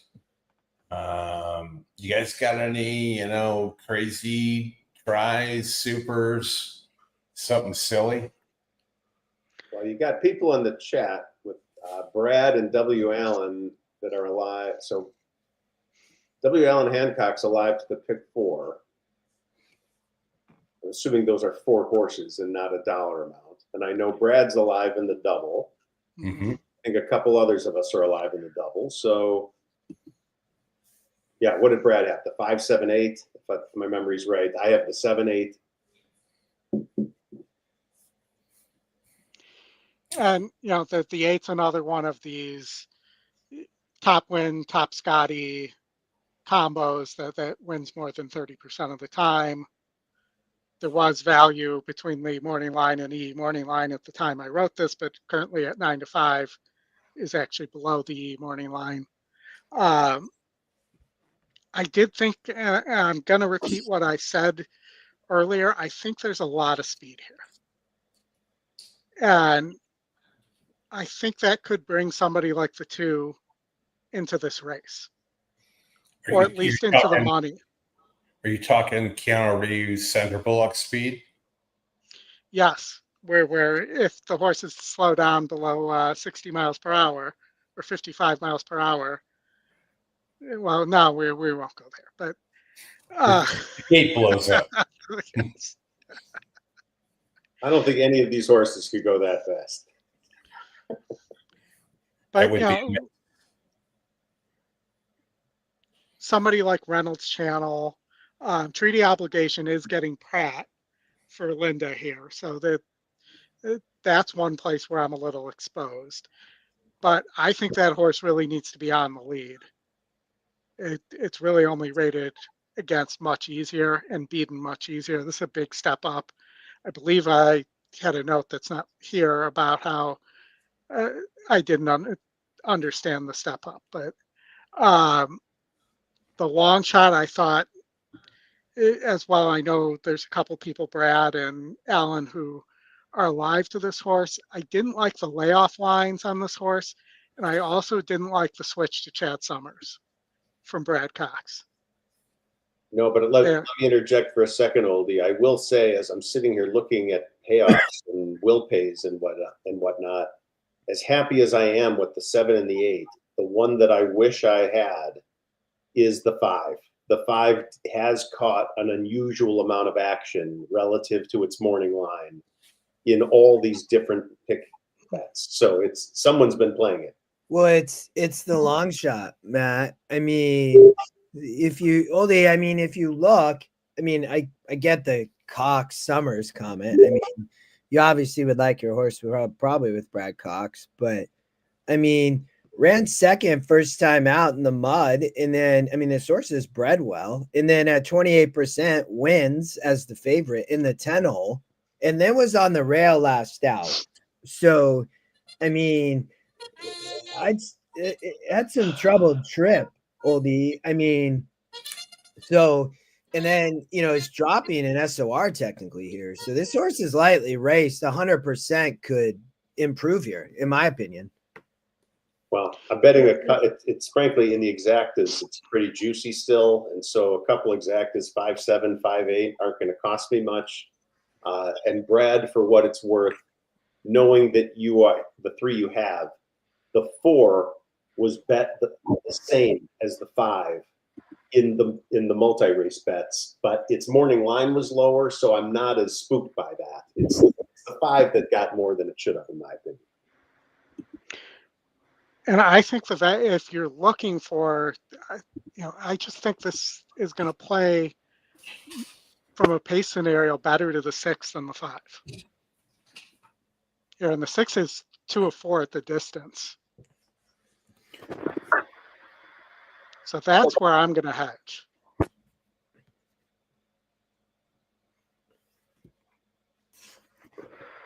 Yeah, as this they're is heading kind on of the too. track. I mean, they're all pretty tight.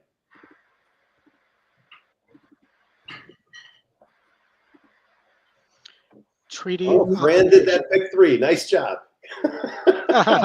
I'm glad we remembered that. Nice job, Fran. Yeah, that's awesome. I love that.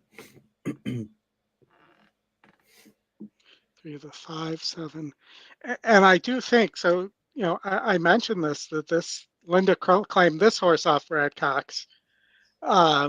Something she actually has a pretty decent record of, and this was a reclaim by Cox. This horse had been the favorite 4 out of the last 5 times, and now you're getting 15-1 on this horse against a similar group. Yeah, I use this horse in my defunct pick 5, Oldie. Do you have the 11? Yes.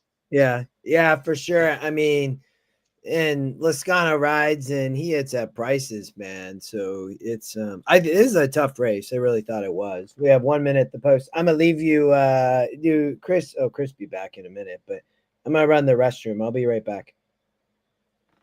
All right.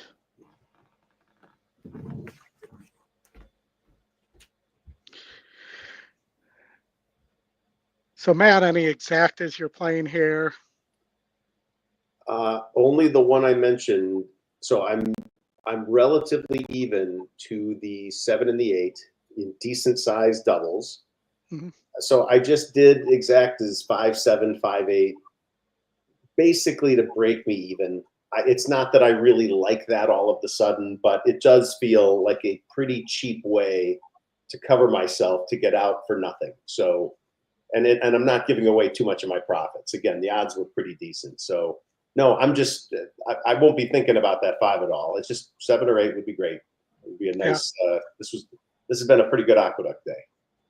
And you look at those are pretty healthy will pays as well on the doubles to the 7 and 8 there, coming out of a 2-1 favorite in the last race. Yeah, I mean, that last race was a little more open than just 2-1 would suggest. I know it was the favorite, but it didn't feel like the race was locked up that way. And so, yeah, the odds, the double odds aren't too bad.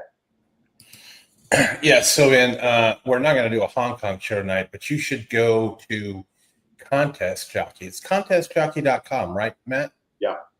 There is a free contest.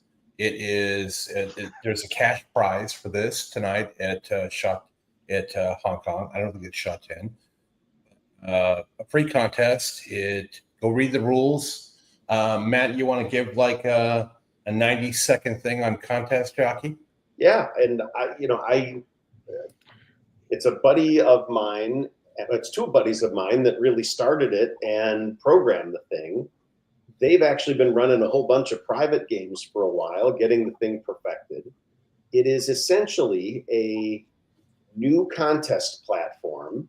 It's free to enter, so there's no entry fee or anything like that. But it's kind of a mix of formats where it's win bets. It's not win in place.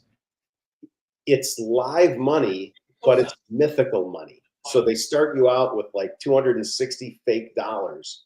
You can be an idiot like me and shove all of that in the first race. You can play it slowly, waiting for a key pick later. I mean, there's all sorts of different strategies, but it's win bets only. But you are allowed to vary the amount you bet. They do require minimums. Those are usually pretty small. So it does introduce quite a bit more strategy than the $2 win place format of the NHC, which is what it is. But it's not quite. I suppose one thing it does is reduce the fear factor for those that don't want to be shoving real money. You do have the ability to shove. It's just with mythical. It's a really good time. There's a chat feature that's fun.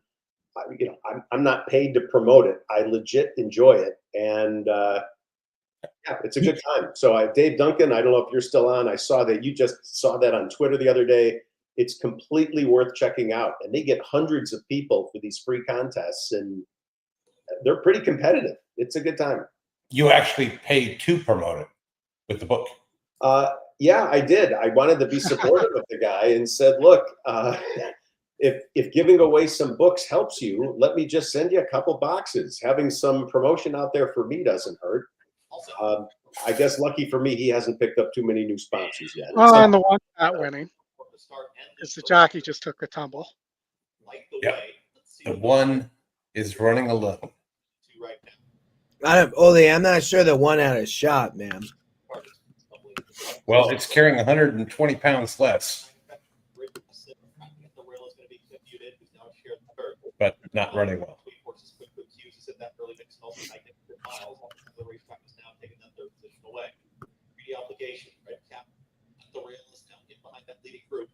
Pulling that one is Reynolds Channel. The loose horses at the back end of the field. Jackson Knights got caught up with that loose horse. At the back end, I do see Kendrick Carmouche up on his feet. He's grabbing all his gear. Appears to be okay. They work towards 4 furlongs left to go. Kendrick and his Carmouche. 45 and 3. Half mile time, 3 across the track pin. Man, that 9 running a big race. It's at 5. Night Effect is trying to keep up rail. 3 horses there comes here. Quick Hughes is on the move, and here comes Quick Hughes. Also running on is Reynolds Channel. It's going to be 5 wide, but has momentum. Trying to work on this. Eric Defiance trying to pick it up. Treaty Obligation is in hand for Pratt. Red Cap switches out to the grandstand side. They are lined up across the racetrack. 10 and 4 for 3/4 of a mile. Flavian sat the trip. Racetrack. Quick Hughes has the lead, but for how long? Well, I touched the right horse. It's Treaty Obligation. Oldy. Hughes does battle on. Treaty Obligation almost there. Treaty Or Obligation. covered, whatever I'm trying to say. Oldy. Quick Hughes second. Told you. Mile. Should have had that horse. 5.49 seconds. You didn't use the 6? I didn't use it in my pick 5, but I did cover it with a $50 win bet there. That's the pain of the pick 5. Oh man. Yeah. But Happens. Oh, Aaron's got it. I took a shot on a couple prices. The jockey fell off the one, and the 2 didn't run. So after having to avoid the one at the start. So what are you going to do? All right. Oldy, you got a confidence pick here at Oaklawn in race 7. What happened in Oaklawn race 6 here? The 5 won. I bet doubles. It won at 7-2. And I'm alive to the 3 for decent, who I'm assuming is the favorite, but I don't know that. Yeah, it's currently 6-5 Shocker. for Brittany Berg here. Arlington trainer. So the 5 got 7-2 on the 5. That's not bad at all. And, you know, I talk about this sometimes, Matt. I don't know if you've heard this, but when the top E pick and the top win percentage and the second E pick and second win percentage line up, those horses, one of those 2 horses wins the race about 62% of the time. Yeah, I look. You've taught me well. I know what to look for.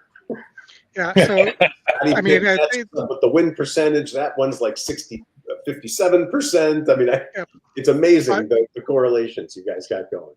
But in the last race, it was only 38% of the win percentage. But one of those 2 horses that would line up as 62% won. So,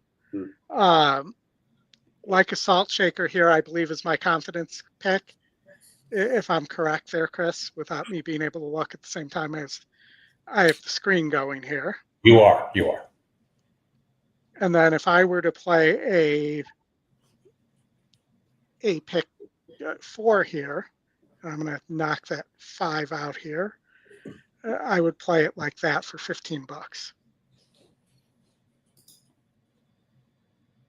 Okay. I think Gulfport has a really big shot in the stakes with the scratches as well in race 9.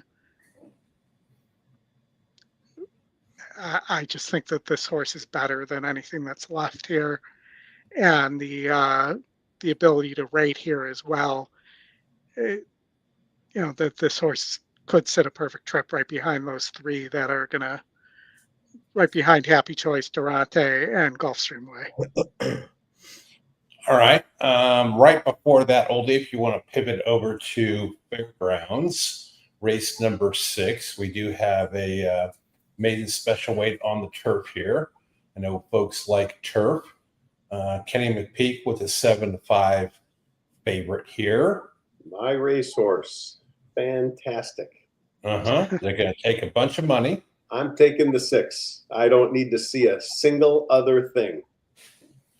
I'm completely serious. That's all I need to know. I narrowed this race, Matt, down all the way to the 2, 5, 6, 8, and there's Crank It Up. That's the Sky Long Shot. You know, so it's a good main special. They put a good one together. I'm glad to see they're on the turf. The Long Shot Crank It Up. You can see my analysis there. I mean, you know, a big price. Loveberry ride for Catalano. You know, last out was just her second start. Nearly blew up the board at 33-1. Bred really well, right? Just totally improved on the move from dirt to turf. So that's a huge just GSR play. You know, Matt, you talked about the 6, right? You know, this is bred to sprint, but I thought she might prefer dirt for Jose and Cherie DeVoe. But she the real deal. I mean, it's a nice horse. But I didn't have a huge opinion. You know, Fancy Quality, the 5 is my racehorse, the 5? Yes. Yeah. I mean, she's a player here, you know. That's the 52, you know, start 2 for McPeak. Hernandez rides. So Hernandez used to ride in New Orleans and he's back for the meet. So it's going to be, I'll be curious to see how he competes with people like Jose and others, but you know, it's going to take a lot of money because of my racehorse. So the value's bad, Matt, right? 3-2 is taking way too much money. So here's the only other horse I'll talk about. I have a double live here, Matt, from the 2 in the last race to, you know, here's Mr. Calhoun need EquinEdge. this horse is taking a ton of money, Moon Mist. But this horse wants the dirt. Look at the GSR's dirt sprint. I mean, on the dirt sprint side in the 80s, and in the turfs only in the high 60s.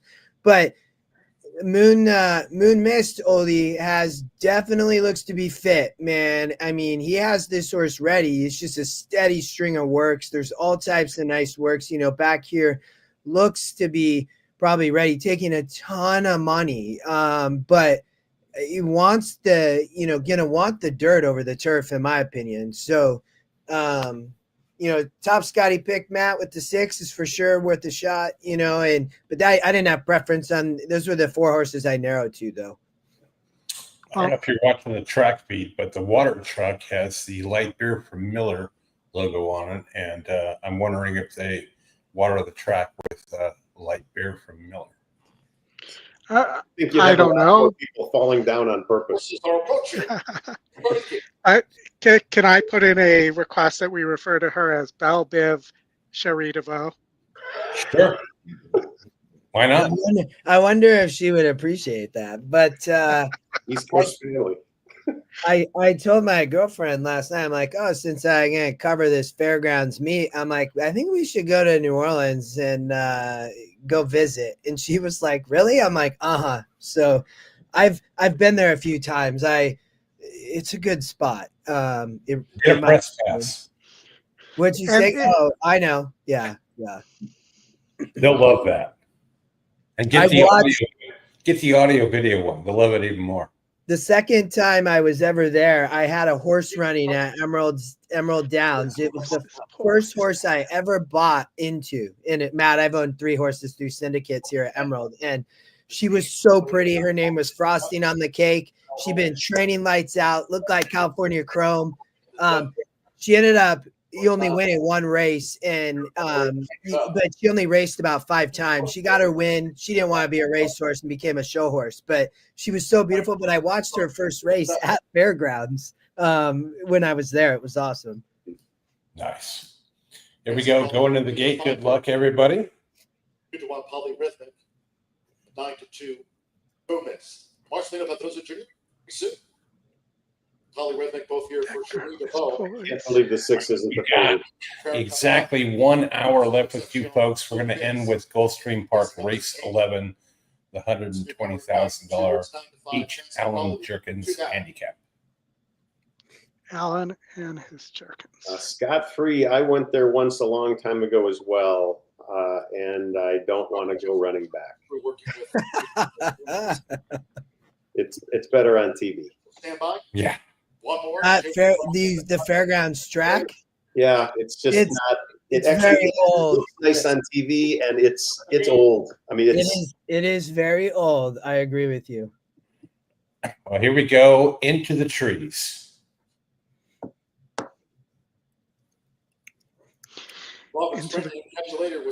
Trees. Who's in the lead? Trees. Trees.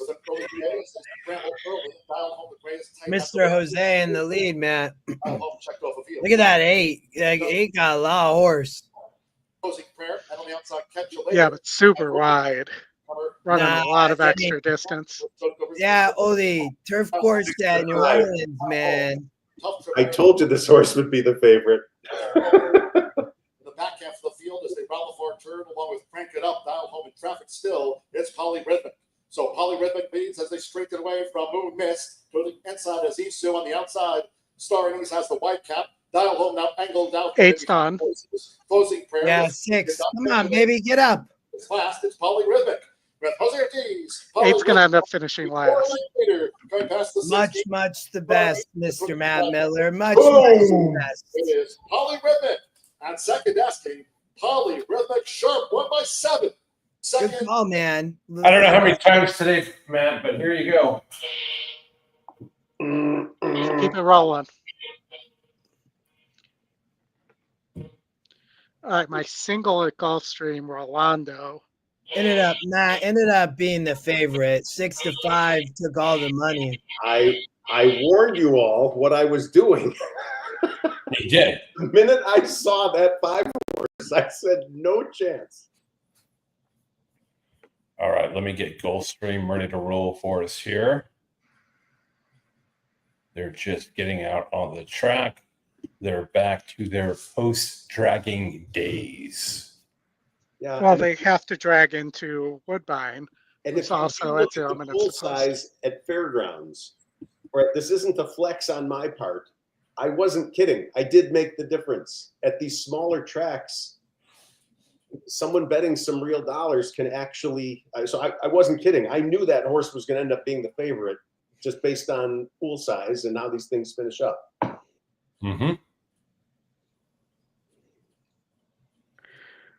So Good at job.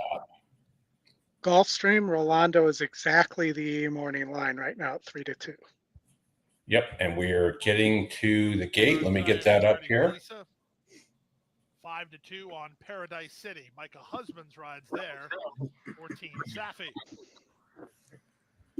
Strength and Guidance, the first one to go forward. Joined in now by Rolando.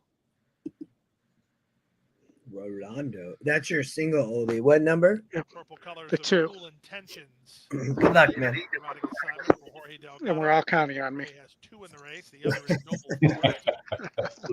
Force.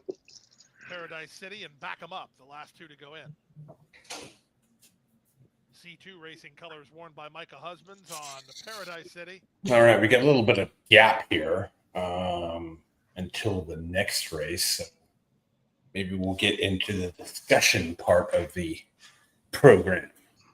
Well, we missed the Tyler Bacon race. That was in the last race. That there was another Tyler Bacon horse. On the outside. Yeah, At and all. when Oldy and I watched that before we came live, he was like, Tyler Bay's one. I'm like, no, it's not Tyler Bay's. It's Tyler Bacon. And what happens when he runs in Canada? Oldy? He's Canadian Bacon. Take the early advantage. Back him up, who moves up on the outside. In between horses, it's Paradise City, who's not far away. Away fourth. I mean, you could just have so many Bacon puns. From there, it's a real running Strength and Guidance. The early trailer is Noble Force. And the run to the half What a mile. crispy ride. Rolando now leads by almost a length. Paradise City is second. He Back beat him up them like third. they were part of the Behind Bacon the strip. embattled horses up front is Cool Intentions. He's now fourth. Strength and Guidance toward the rail is there fifth. And then it's a big gap to Noble Force, who's last a long, long way through an opening quarter that was just 23-2. With the advantage, Rolando, he's not going much on the top end, and he leads by a length. In between horses, Paradise City, 3 wide, Back him up. Egan starts to make some decisions. All right, let it out now. Let it out. Fourth within 4 lengths of the leader. Dropping back tamely is Strength and Guidance as they run to the top of the stretch. 47-1 for a half-mile speed. Rolando, he's still held together nicely by Gaffleone and tries to sneak away. Dropping back Paradise City, swung to the center is Cool Intentions. Yeah, the only way you're going to be that 4, but he's still in hand, man. No, 2's got no horse. Here he comes. Cool He's down. Intentions. Oh, there come the 4. Yeah. And he rolls right by. Cool Intentions let go at 9-2. Kicks clear to win it and win it going You could away. see when he turned for home that he had no horse. City fourth. Well clear the others in 124. The 4 had a lot of horse and just came flying over the top.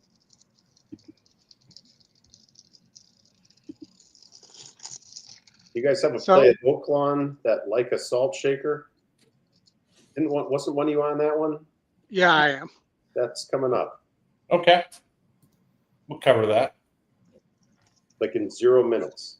Yeah, like they're going And into loading the. now. Reach the starting gate. It's post time. Got the audio up.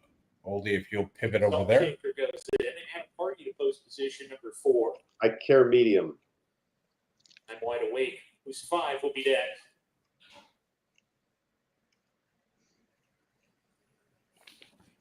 El Diablo Rojo. Wonder where Kasama is. Probably with Mr. Kyle. Back. Atomic Tone. War Pride will be after Atomic Tone the Gray. Atomic Tone goes in. Then War Pride to round out the field. All right, Chris, good luck. War Pride's in. All right, Brittany and her Vanberg here. And Lyra. At a party, speeds out plays position number 4. Warp rides alongside of him and down on the inside like a salt shaker. Now cruises to the front. Shake him Awake, fresh off the layoff. He wants to be part of the fun on the front end. It's like a salt shaker, and I'm wide awake. They get in a speed duel as they hit the half-mile pole. They've There's opened up no reason to be in a speed duel here. at a party. Atomic Tone is second to last, and El Diablo Rojo will have to pass them on 3 furlongs, has 8 lengths to make up. Around the far turn, I'm Wide Awake as a head lead, like the salt shaker, set hard inside of I'm Wide Awake, who continues to pave the way with a quarter mile to go and does it well, like a salt shaker under a ride, but sticking to that front runner. I'm Wide Awake, who has a narrow lead off the turn, like a salt shaker at this point, not going away. These two come down the lane together. Atomic Tone's getting into the race on the outside. No, horse on the wrong lead. Is surging down the center of the track. El Diablo Rojo catching the eye. He is flying down the center of the track. And El Diablo Rojo up to like a salt shaker who's getting El Diablo Rojo to win it. El Diablo Rojo like a salt shaker. The red bevel. That was not good. That wasn't a boom, but oh, sorry, Oldy. It's all right. But you know, like I said, no reason for like a salt shaker to be getting a speed duel there. No, not a good idea. We do have here with a gap, and we do have this race on video, which I didn't expect. But maybe we can pivot to our resident Los Al contest winner yesterday and get out to Los Alamitos race 3. Sure. Somebody won a feeder yesterday. I like the 5 here, Cajun Brother. Second E pick, top pace, top win. Wins at over 30% of the time. And it's on in every other race pattern, and this is the race it should win. Mm-hmm. Favored in the doubles, second choice in the pick 3.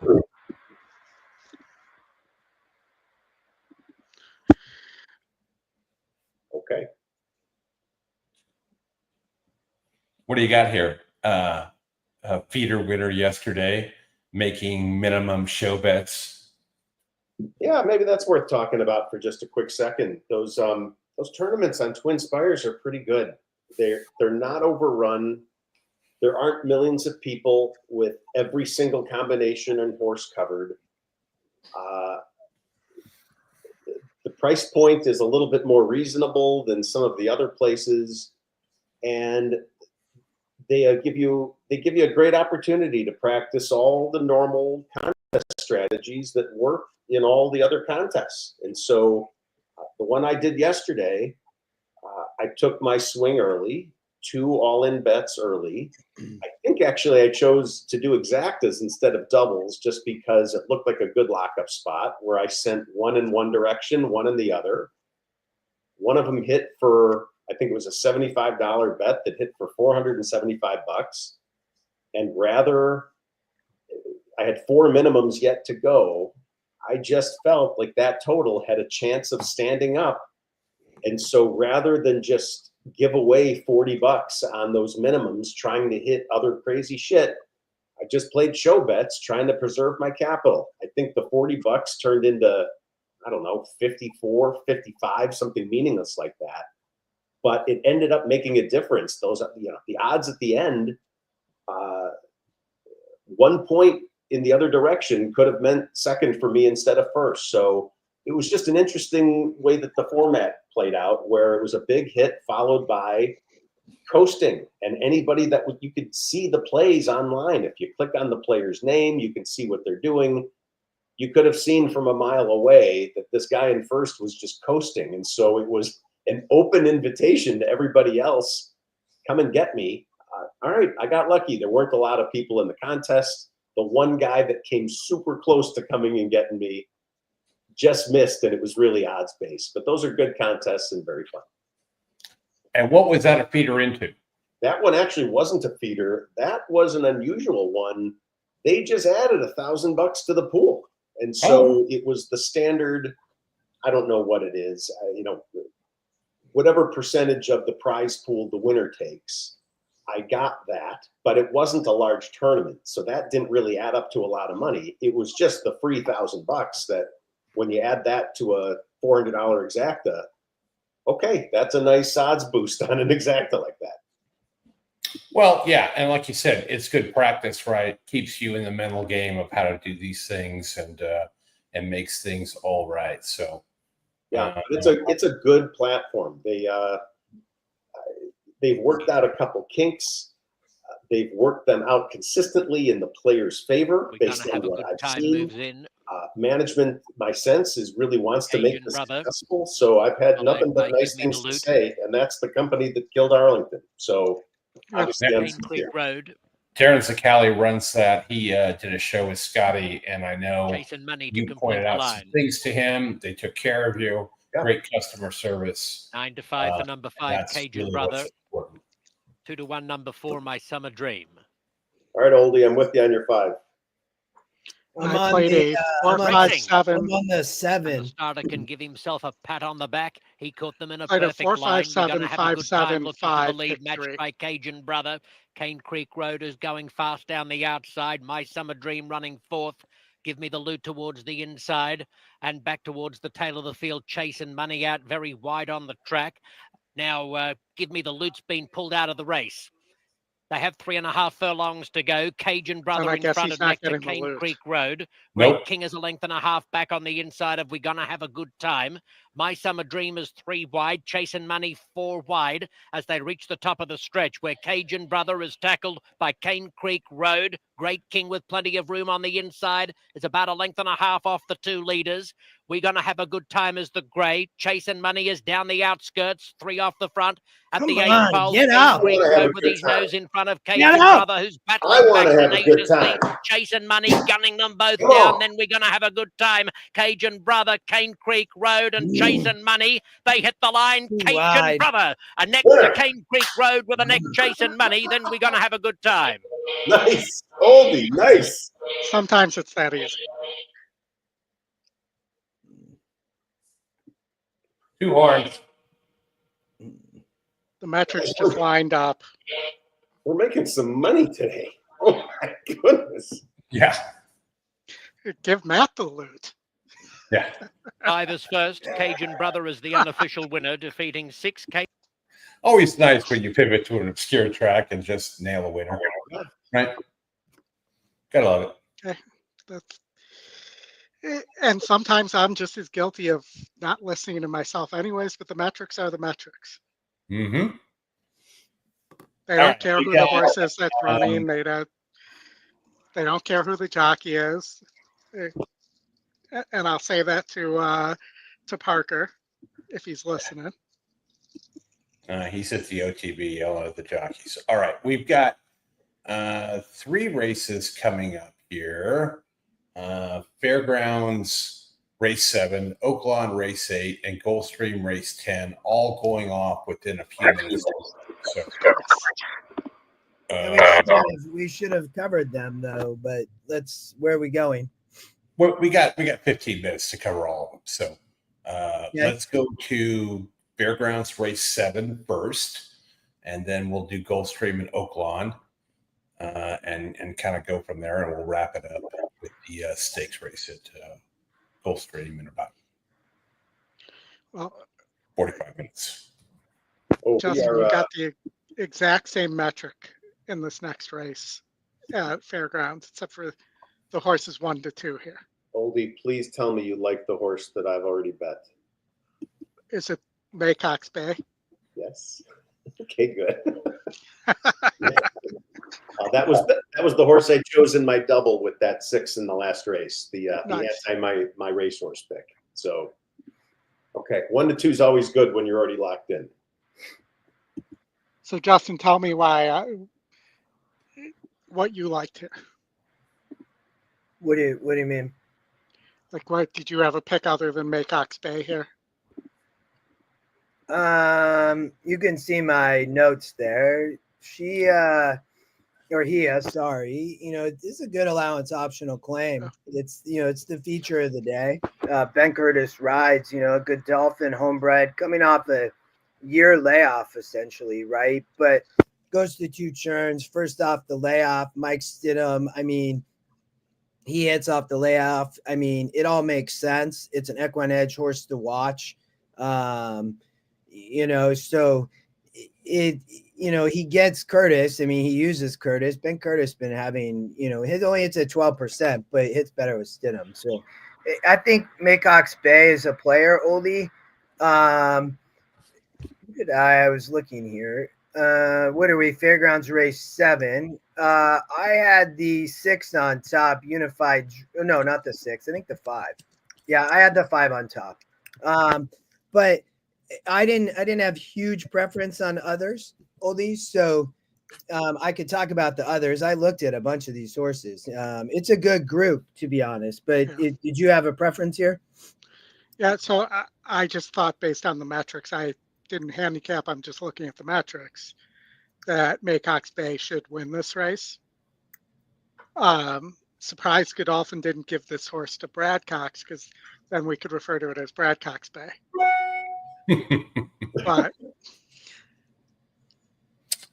yeah, One thing go ahead. No, go ahead. Oh, I was just going to say the longest shot ever to win the British Open in golf was Ben Curtis, 500 to 1. It's not the same guy. Yeah, no, Ben Curtis didn't go from golfing to riding thoroughbreds, but that would be amazing, Chris, if that happened. Never know. it would be even more amazing if it was Craig Stadler. Yeah. Well, they flipped a Snead. We could.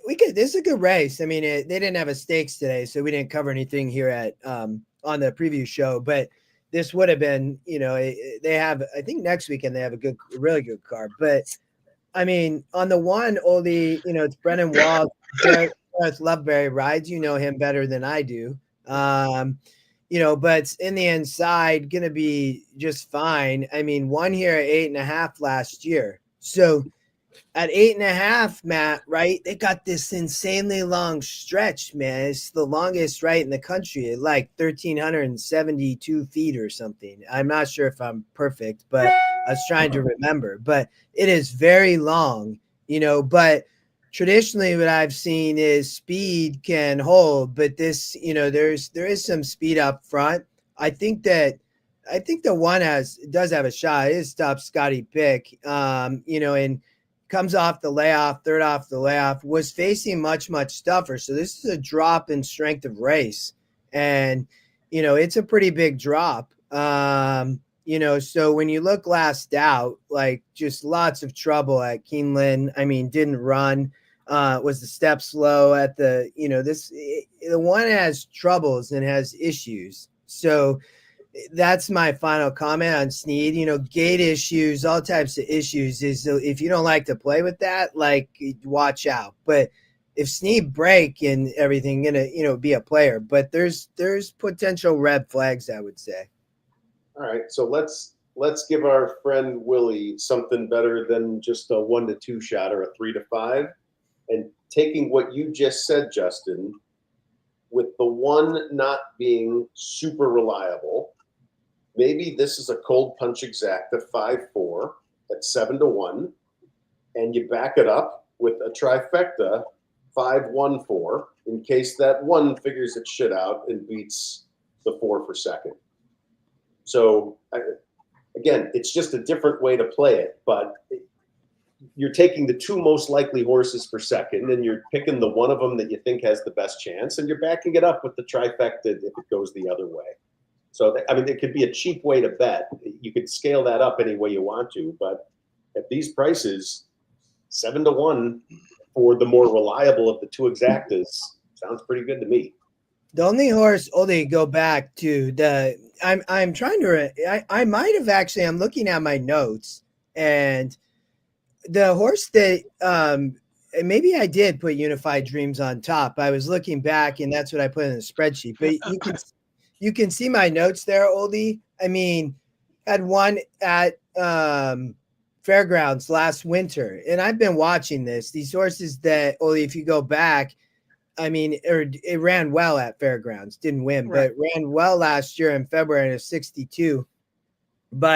And then went up to Hawthorne and Canterbury, race versus much tougher, So I put a note on there. I'm like, do you bet Mitch to get rich here? Because I do think the 6 is a player here versus this group. But I was thinking about a I straight. wasn't as locked in on Maycox Bay. I mean, I do think is for sure a player, but it's a great race.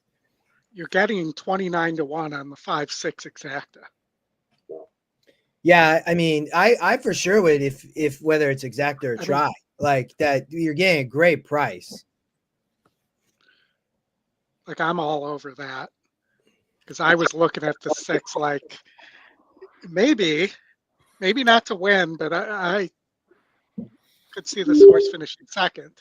I don't think it's as fast as the early as the pace number indicates, and the race sim seems to back that up. That's what I was looking at here. So if you don't know, if you go to the first 2 points of call here, you can kind of get a idea of the pace scenario from the race sim as well. Yeah. And the 5 does seem to clear. So, and I think the 6 can rate some and has a good shot at finishing second here. Yeah, no, I mean, at an amazing price. I mean, I totally agree with you, Oldy. I must have put the 6 on top. That's what was in my notes. So when I look back, I was 651. And my biggest concern is on Snead. I mean, if that horse breaks, it can be dangerous, but there's so much red flag there. I mean, on the rail, but it's not a big field. There's only 6 horses. So,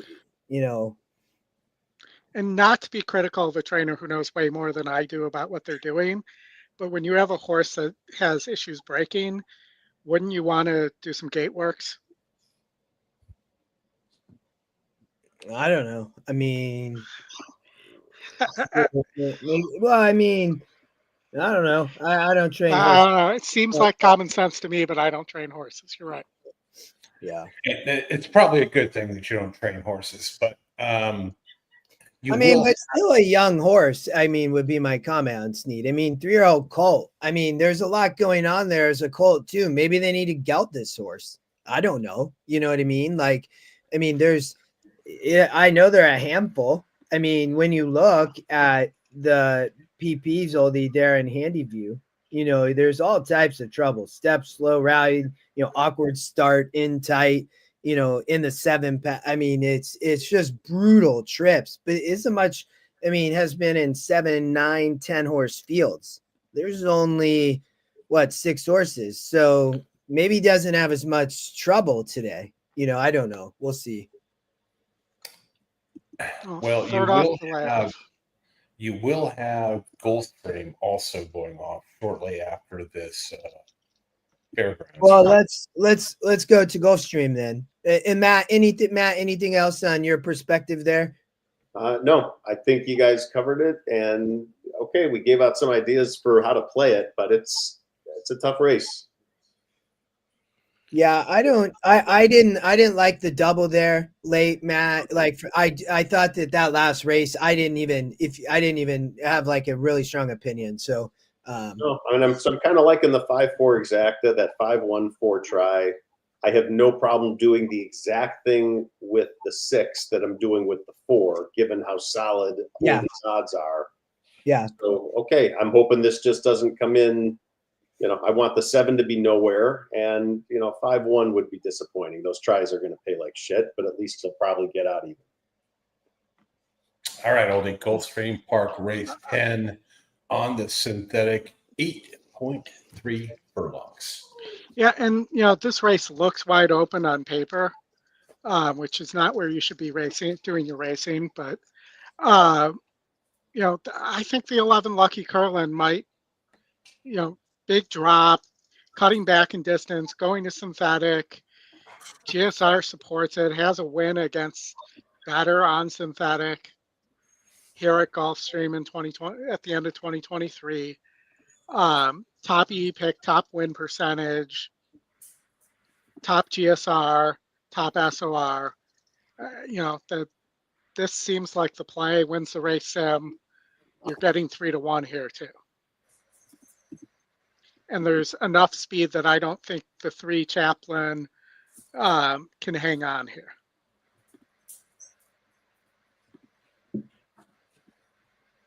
If I'm going to continue with the unemotional, just go with the metrics approach. There you go. Really? All right, that's cool. I will point out, Oldy, in response to what you said, the 11 is the horse that took strange money in the multis, in the will pays.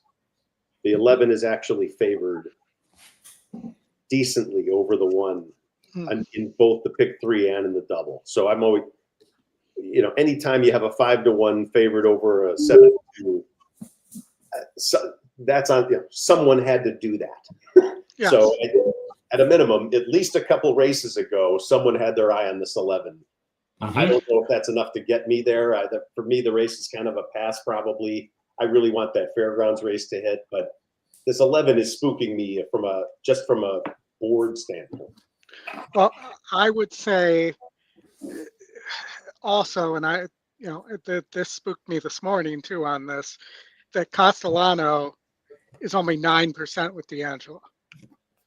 Yeah, that he does not Castellano does not typically ride live horses. Well, live, yes, they're all alive, but horses that are going to win for D'Angelo. And this horse has had IRAD aboard before on the synthetic. So for me, I just think by the time they go to the gate, my guess is the 1 ends up being the favorite. I don't know. I mean, in the multi, that'll take bucking the multis to do that. Maybe co-favorites. I don't know. Well, what's the probable on the double to the 8 and the 7 in the next? Let's see. The 8 is 8-1, and the 7 is 17-1.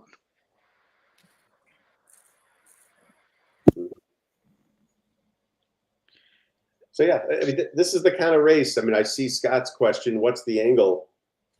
I don't know. I mean, to me, there's sometimes races, just the more I look, I just kind of want to close it and move on. And I'm just, personally, I'm not feeling anything here that's making me want to throw money at this race. I saw a race 10 at Gulfstream there. I know they're going to get at Fairgrounds. The 8 is the massive value play, and there's a work note on the 8 as well.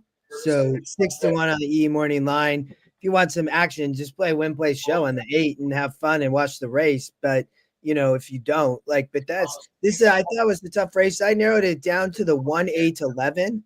I probably even play you can mix around with that, but I didn't.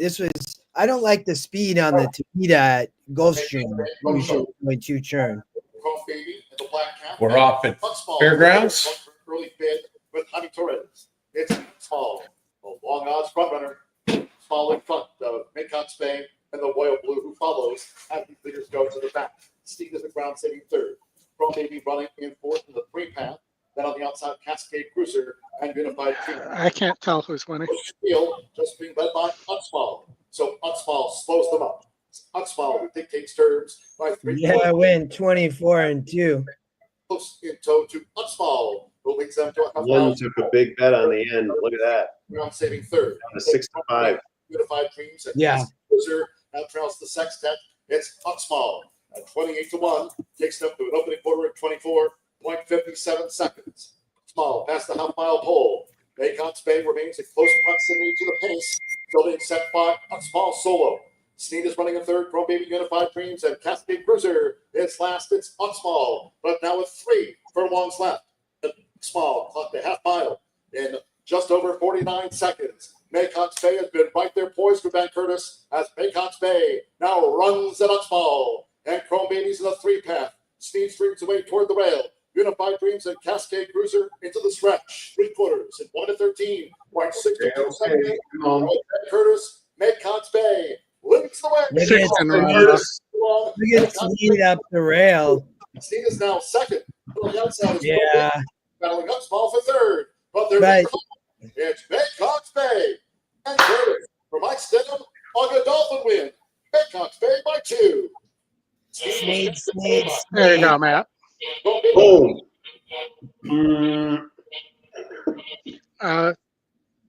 5-1-4. Did you play the try?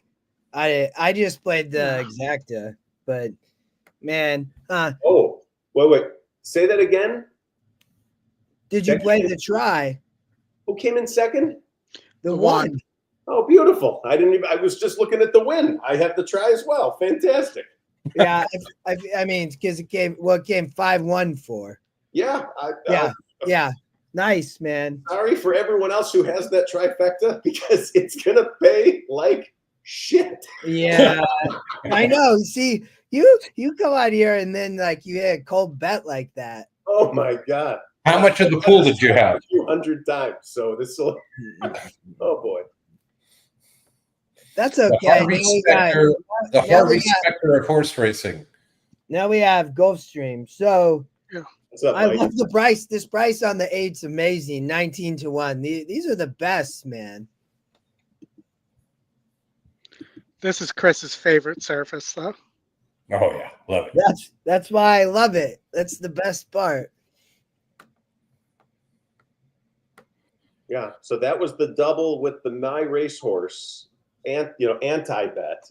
Yeah. Yes. Oh my. And this was the one we were talking about, the 5-4 and do the 5-1-4. All right, got it. Yeah, that's crazy. You bet the Your Racehorse instead of the My Racehorse. Exactly. You can keep your racehorse. I love the concept. I love everything about it other than what it does to the odds. And as long as you know what's going on, you can. It's actually a value opportunity. But I do feel badly for people that want to bet their own horses to get terrible odds. But can't we help there in some of that? You know what I mean? Like, I mean, if you have EE in those situations, because they're just playing with their heart more than actually, you got to find the right spot. When I own horses, you want to find the right spot is the key thing. You know what I mean? So, By the way, 2-1 and 2-1. I think we called this pretty well in terms of how that would work out. And I do think between the two, technically the 11 is probably the better value considering it got bet much harder in those other pools. But I don't have anything in the win bet pool. I only played a double here. yeah, I've got nothing. So I'm rooting for you. I hope you don't have enough. I do not. Hopefully Jerry bet the 9. yeah, I told you, you know what happened? I said, I don't like betting the speed on the torpedo going 2 turns and let you go to the lead. But let's see what the fractions are, Oldy. Usually you got to go about 25, Mr. Matt Miller, to wire on the torpedo going. Yeah, I think this is like a 23. Yeah, see, look, I'm like, whoa, you better slow it way down. David off the lead by running off. Second, Lord of War is now third. Let's see. My gosh. Lucky Curlin is kindly traveling 5th at the inside. Almost like he's out there to rabbit for one of the horses that needs to close. Remember when Chad Brown did that to McKanga? Yeah. They continue That was annoying. Half and 47-4. They leave the backstretch and move on to the far turn.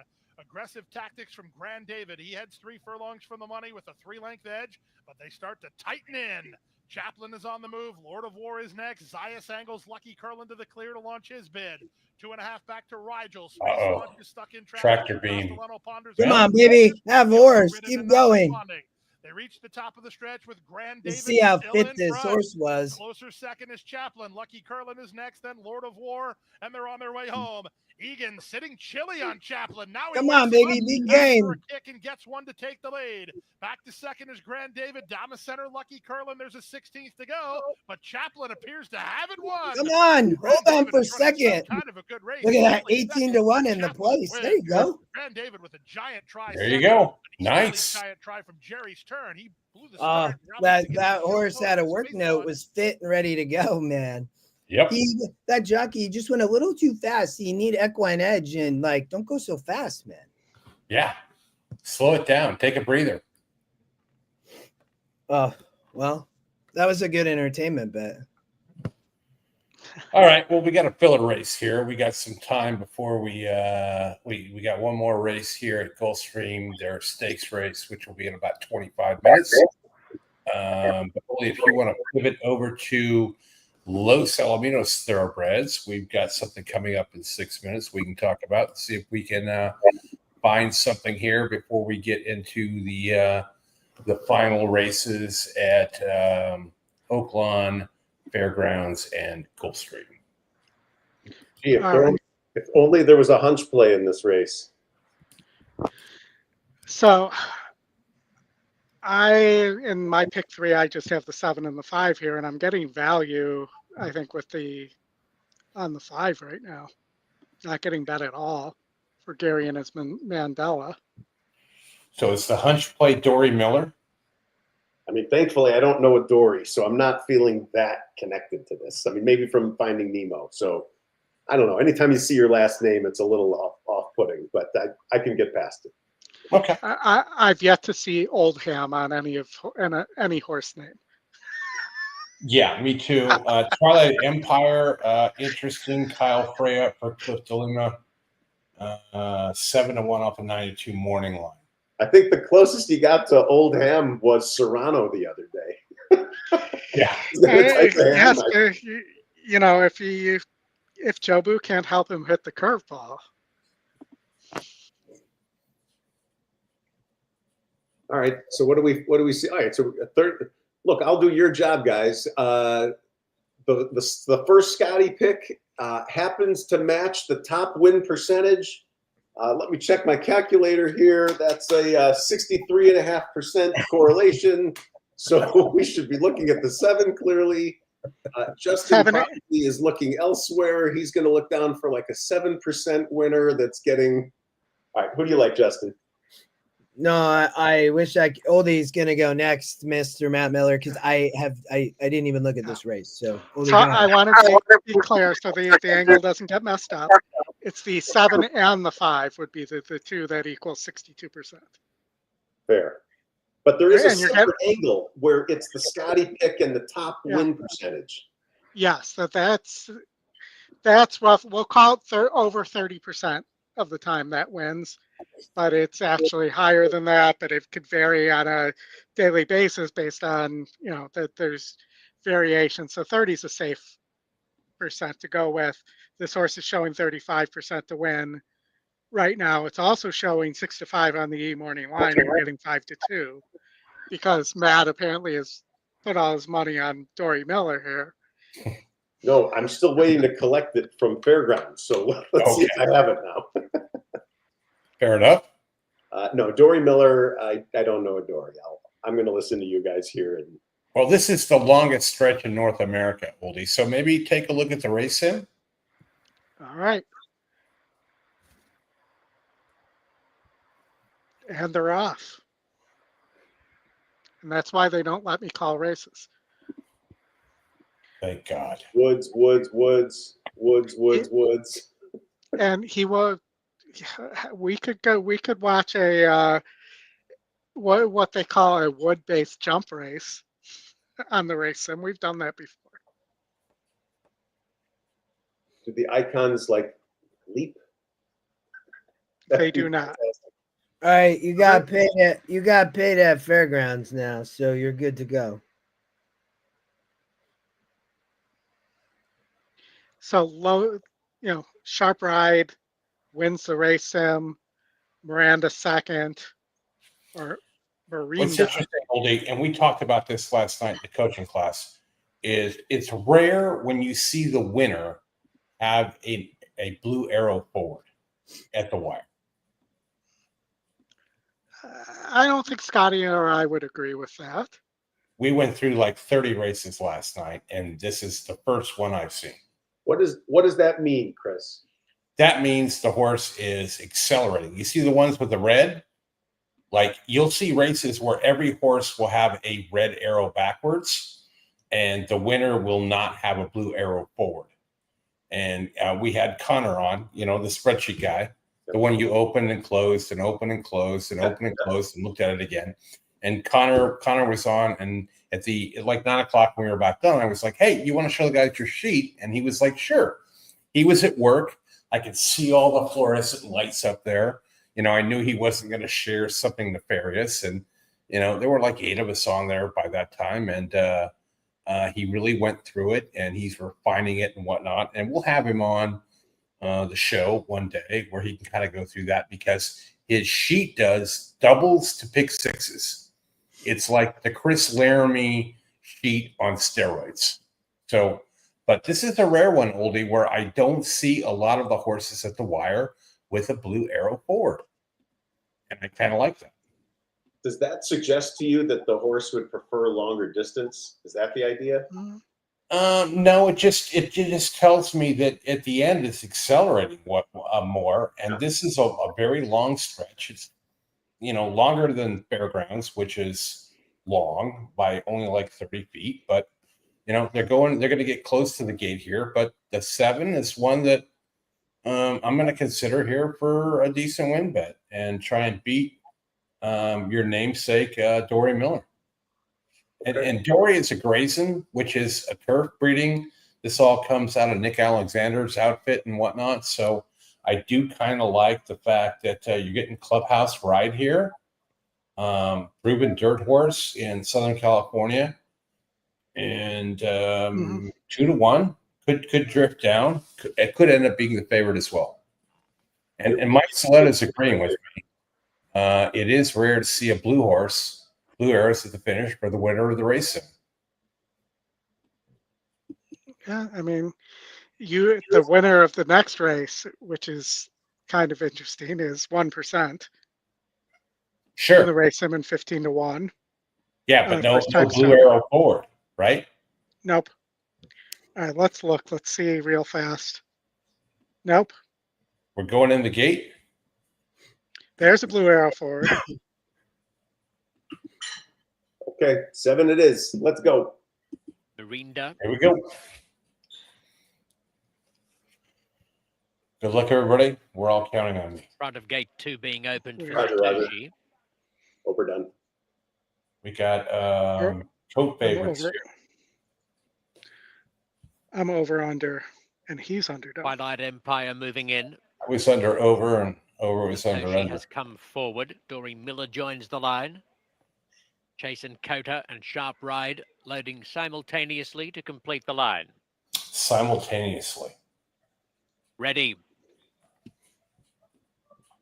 Is there another way to load? Racing.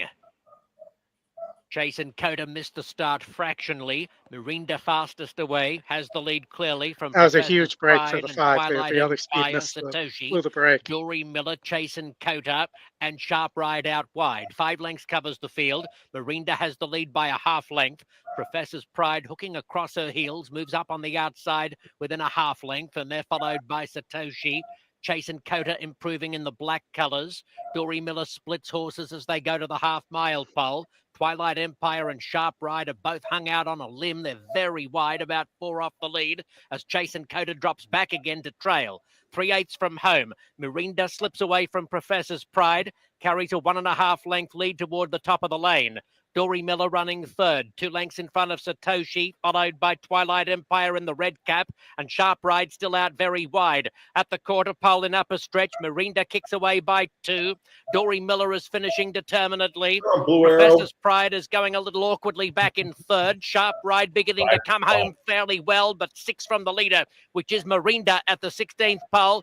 Mirinda clear from Dory Miller. Mirinda shifting her ground, leads from Dory Miller, who's closing near the inside. Mirinda has had enough. She's all over the track, but she scrambles in to win from Dory Miller. Sharp Ride 4 lengths away third. Twilight Empire was 4th.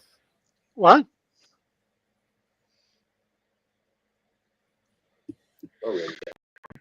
All right, so I have a $5 pick 3 into the 5 in the next. All right. All right, we got 3 races left here, guys. Oaklawn race 9, Fairgrounds race 8, and Gulfstream race 11. They are all going to go off at a very close proximity to each other in about 11 to 14 minutes. So probably start with, let me give you the times here, Oldy. Gulfstream's in 15, Fairgrounds is in 11, and Oaklawn is in 18. So looks like go Fairgrounds, Gulfstream, and then Oaklawn. All right, so Fairgrounds, race 8 here. This might be a spot to take a shot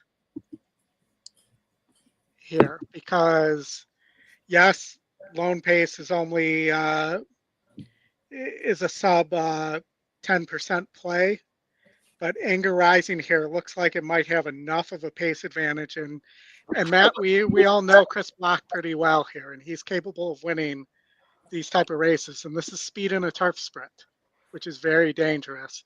You're getting 27-1 here, and it's a Team Block homebred. And the GSR fits. So if that horse doesn't win, I don't know that Glacial Power is fast enough or can rate there and isn't getting bet. And I don't know if Unleash the Power has enough early speed to get there based on the lack of other speed in this race, the 10 horse as well. So let's make those two go away here.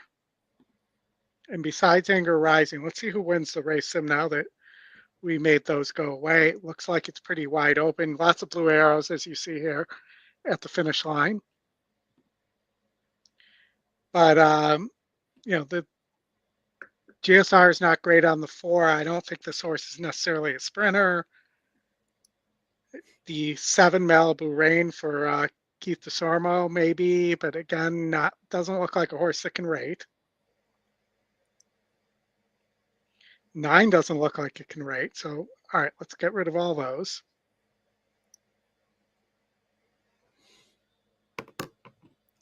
So we could end up with somebody like the 11, the second choice. It's probably a decent play here. Or a bomb is where I end up here. Any thoughts? I know, Justin, you probably think much differently than I do here. So let's look at your notes and everything too. Yeah, so I was narrowed to, this is a great turf sprint. It really is. There's Glacial Power. I was narrowed. The 11, go to Think Big, Oldie, first. I cut a lot of horses too, but we were fairly close. But yeah. There's Think Big. I mean, 5% second pick.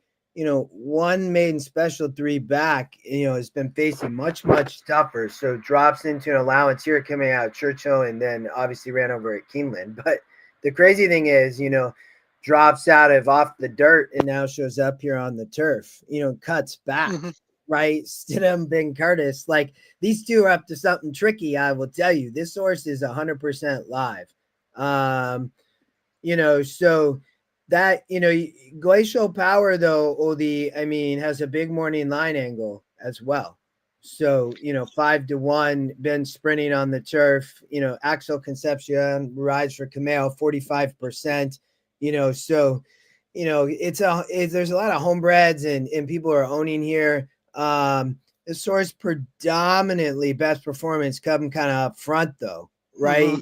So, I think that, let's go back. I think, you talked about Anger Rising for Chris Block. I mean, these two are up to something as well. Ships in, comes out of Hawthorne. It's going to step up at a massive price. But I agree with you, Oldie, that Anger Rising has the potential to be really dangerous on the front end. I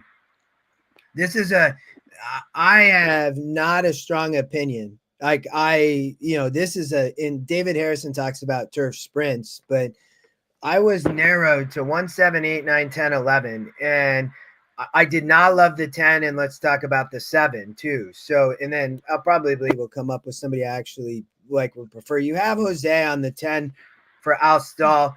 I mean, it's definitely a player, I would say. 1-3 back essentially. Has not shown much speed and now cuts back for the first time, kind of sprinting. So, it is dropping though, and ran, it's been in tough big races, more routing, right? So this is the first time going 5.5. That was my main issue with the 10. It's taking a lot of money though, Mr. Matt Miller. So for what that's worth, and Jose rides, I mean, you get top jock at the meet right now. So, Malibu Rain, the price that I would take, Oldy, I think you had a little bit of different prices. I think we see the race similar. You just have a little bit of different prices here. Right. Malibu Rain was a horse that I 100% would look at it as a price. James Graham rides for DeSormo. It's been working well. I think this horse is just getting back off the layoff, getting back to a sprint on the turf, and won at Fairgrounds here in a 48 to break its maiden. So, I mean, only has 7 starts, lightly raced, that lone win. DeSormo not get off the layoff, right? But this horse, I don't know. There's something sneaky there. So, it's a great race. I don't have a big opinion. I don't know, Matt, if you have much of a perspective here. Yeah, it's a good one. I would probably just stay out of most of the pools here, to be honest. But yeah. Look, some races are better to watch than bet on, and I don't know. I mean, when you go through something this competitive, and you end up still with the 8 and the 10. I don't know. I'm not saying bad job, but it doesn't feel like we've come up with something great here. Like, it's just, I don't know. This is the one where I just kind of flip the page and say, okay, I didn't see something here that I loved. And I didn't like the double either. I thought it's tough. It's even the double pool, but I like the 7-Eleven as the prices. Oldy, I know you had a couple different other thoughts on prices, but yeah. Yeah, I don't really see much in the next race either. I mean, you are 1-8 in the next. Oldy, I would say we just go to Gulfstream. Why don't we? Because I'm happy to, but if people have questions in the chat, like, we can talk about it, but I do want to talk about, we covered the stakes, I know, on the preview show. We might as well more talk about this, and let's pass Fairgrounds. It's a great, don't get me wrong, it's a great betting race, but it's a tough one. So yeah, and sometimes those races are just good, if you don't bet it, just good learning experiences, right? Like, see how it works. Yeah, watch the race and see what you learn from it, right? Like, I appreciate you saying that, because I'll still watch the race. I mean, but yeah, we'll cover it. They're gonna go off in 3 minutes, and Gulfstream is just getting out of the paddock now, so we'll pull the audio up for that Fairgrounds race, and then we'll end here at Gulfstream Park race 11. Yeah, so Gulfstream Park race 11.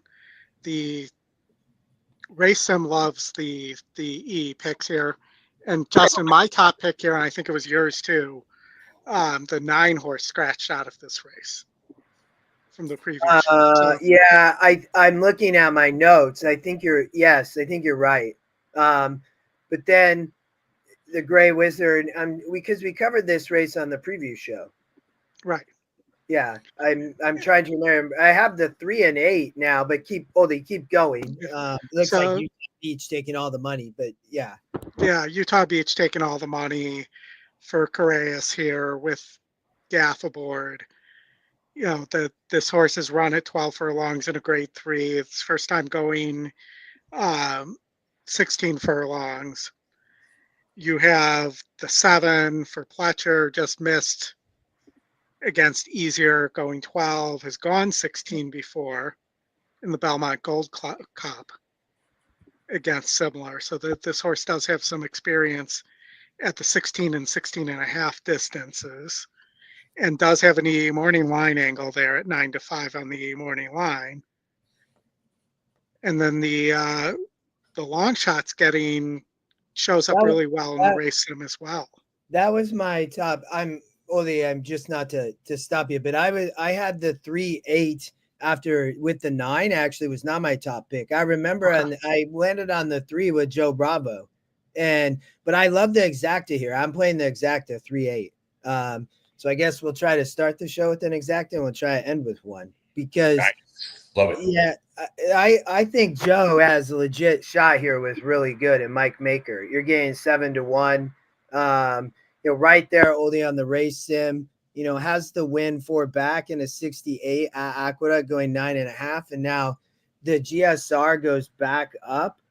Toss all. I talked about this on the preview show. Toss all these Tapita and dirt efforts. I mean, Maker finally figured it out. He's like, okay, I got to put him on the turf. And has just been a different horse, Oldie. Like, and in drops here now into a 64. Like, I remember covering this now. Like, I was all over really good. And I thought Utah Beach was a huge player. I had Gray Wizard actually 3rd.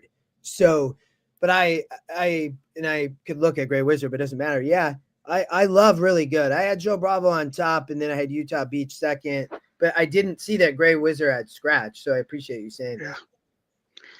And, I just have to make some mention of Prevent here. I don't trust Luca Panici to actually go to the lead. And I don't think it can get the distance, but it does have the one was the other speed here, and it does now have a nearly 30-point pace advantage. For the 2? On the 4. Oh, okay. Oh, I see that 2. That's cheap speed, but okay. I had narrowed to 3, 5, 7, and 8. But I had the 3, 8 as my, I guess, Matt, what I would say would be like my A's. I know I don't, but that's how. And then I thought the 5 and 7 also. I mean, so, but I had the 3 on top. Yeah. I think the 3 or the 7, either one has a good shot to upset the 8 here. Just from the knowing that those horses have gone the distance before and gotten the distance, even though they didn't win. I'm not certain. I mean, an English Channel should get it, but I'm not certain that Utah Beach will get the distance here. Well, and I thought Sir Maximus 9-5 on the E morning line. I just thought that it's Fletcher Zayas though, but this has had so many tries going long, but that's why I like the 3 so much. But the 7 is great value. I mean, you're currently Matt, the E morning line has the 7 at 9-5 versus currently 4-1. So there's amazing value there, and however you use the 7 is the second pick. So I think you also need to take notice of the fact that the other wizard in the race, the Ginger Wizard, is taking money, and this horse has a win at 12 in Europe. It's like the other Chad. It's the other wizard. The other wizard. I will say, looking at the will pays, I would have expected the 7 to be a little closer to the 8 in the odds. So I do feel like 4-1, even if it drifts down to 7-2 or 3-1, isn't too bad here. yeah, It's getting dark at Gulfstream if you're watching the feed. yeah, I see that. It looks like they have coats on even on the Outriders, huh? Mm-hmm. Yep. And yet I've got my ceiling fan in my room here. So you're saying it's not like Augusta where they'd have to wear the pants no matter how hot it is. At Augusta, they wear the pants and the jackets and everything else, no matter how hot it is. When you go to Augusta, you go to the men's room. They'll ask you if you're sitting and standing and tell you which stall to go to. All right, we're going to get this fairgrounds race in right before we get the Gulfstream race in, and then we will sign off for the day. Appreciate you all for joining. Hit the like button, the subscribe button. Hope you cashed in on a few bets today. And maybe we'll get to sound the horn one more time. And just want to make a mention that we need to get Justin. So somebody needs to rise up and beat a team to make sure Justin makes the fantasy playoffs. Oh my gosh, dude. Except for I knew it, I'll stop talking, but when that Detroit Green Bay game, and I'm like, I really don't want to play Jaden Reed, and I did, and he had one target and got benched. I was like, those will absolutely just. I had Jamison Williams sitting on the bench. Because we have such a deep bench, but How about Jameis Winston with interceptions, Matt? Yeah, those you could bet on that. You sure can. He'll do that. Scramble and Edgar Rice tied up the rail at Sono. So with Mitchell Morrow, Sono has the speed. The narrow leader is Sono from Sovereign Joy. Drunk on Saki's on the. Thank you, Alan. Thank you, Flatterer, Dave Duncan, Chris Couples, Wiz. We do appreciate you all. Sassy D, Rock and Bobolt, and Tropical Rain has drifted back to last. It's Sono. Sono leading up toward the quarter pole. Length and a half, Sovereign Joy, Anchor rising.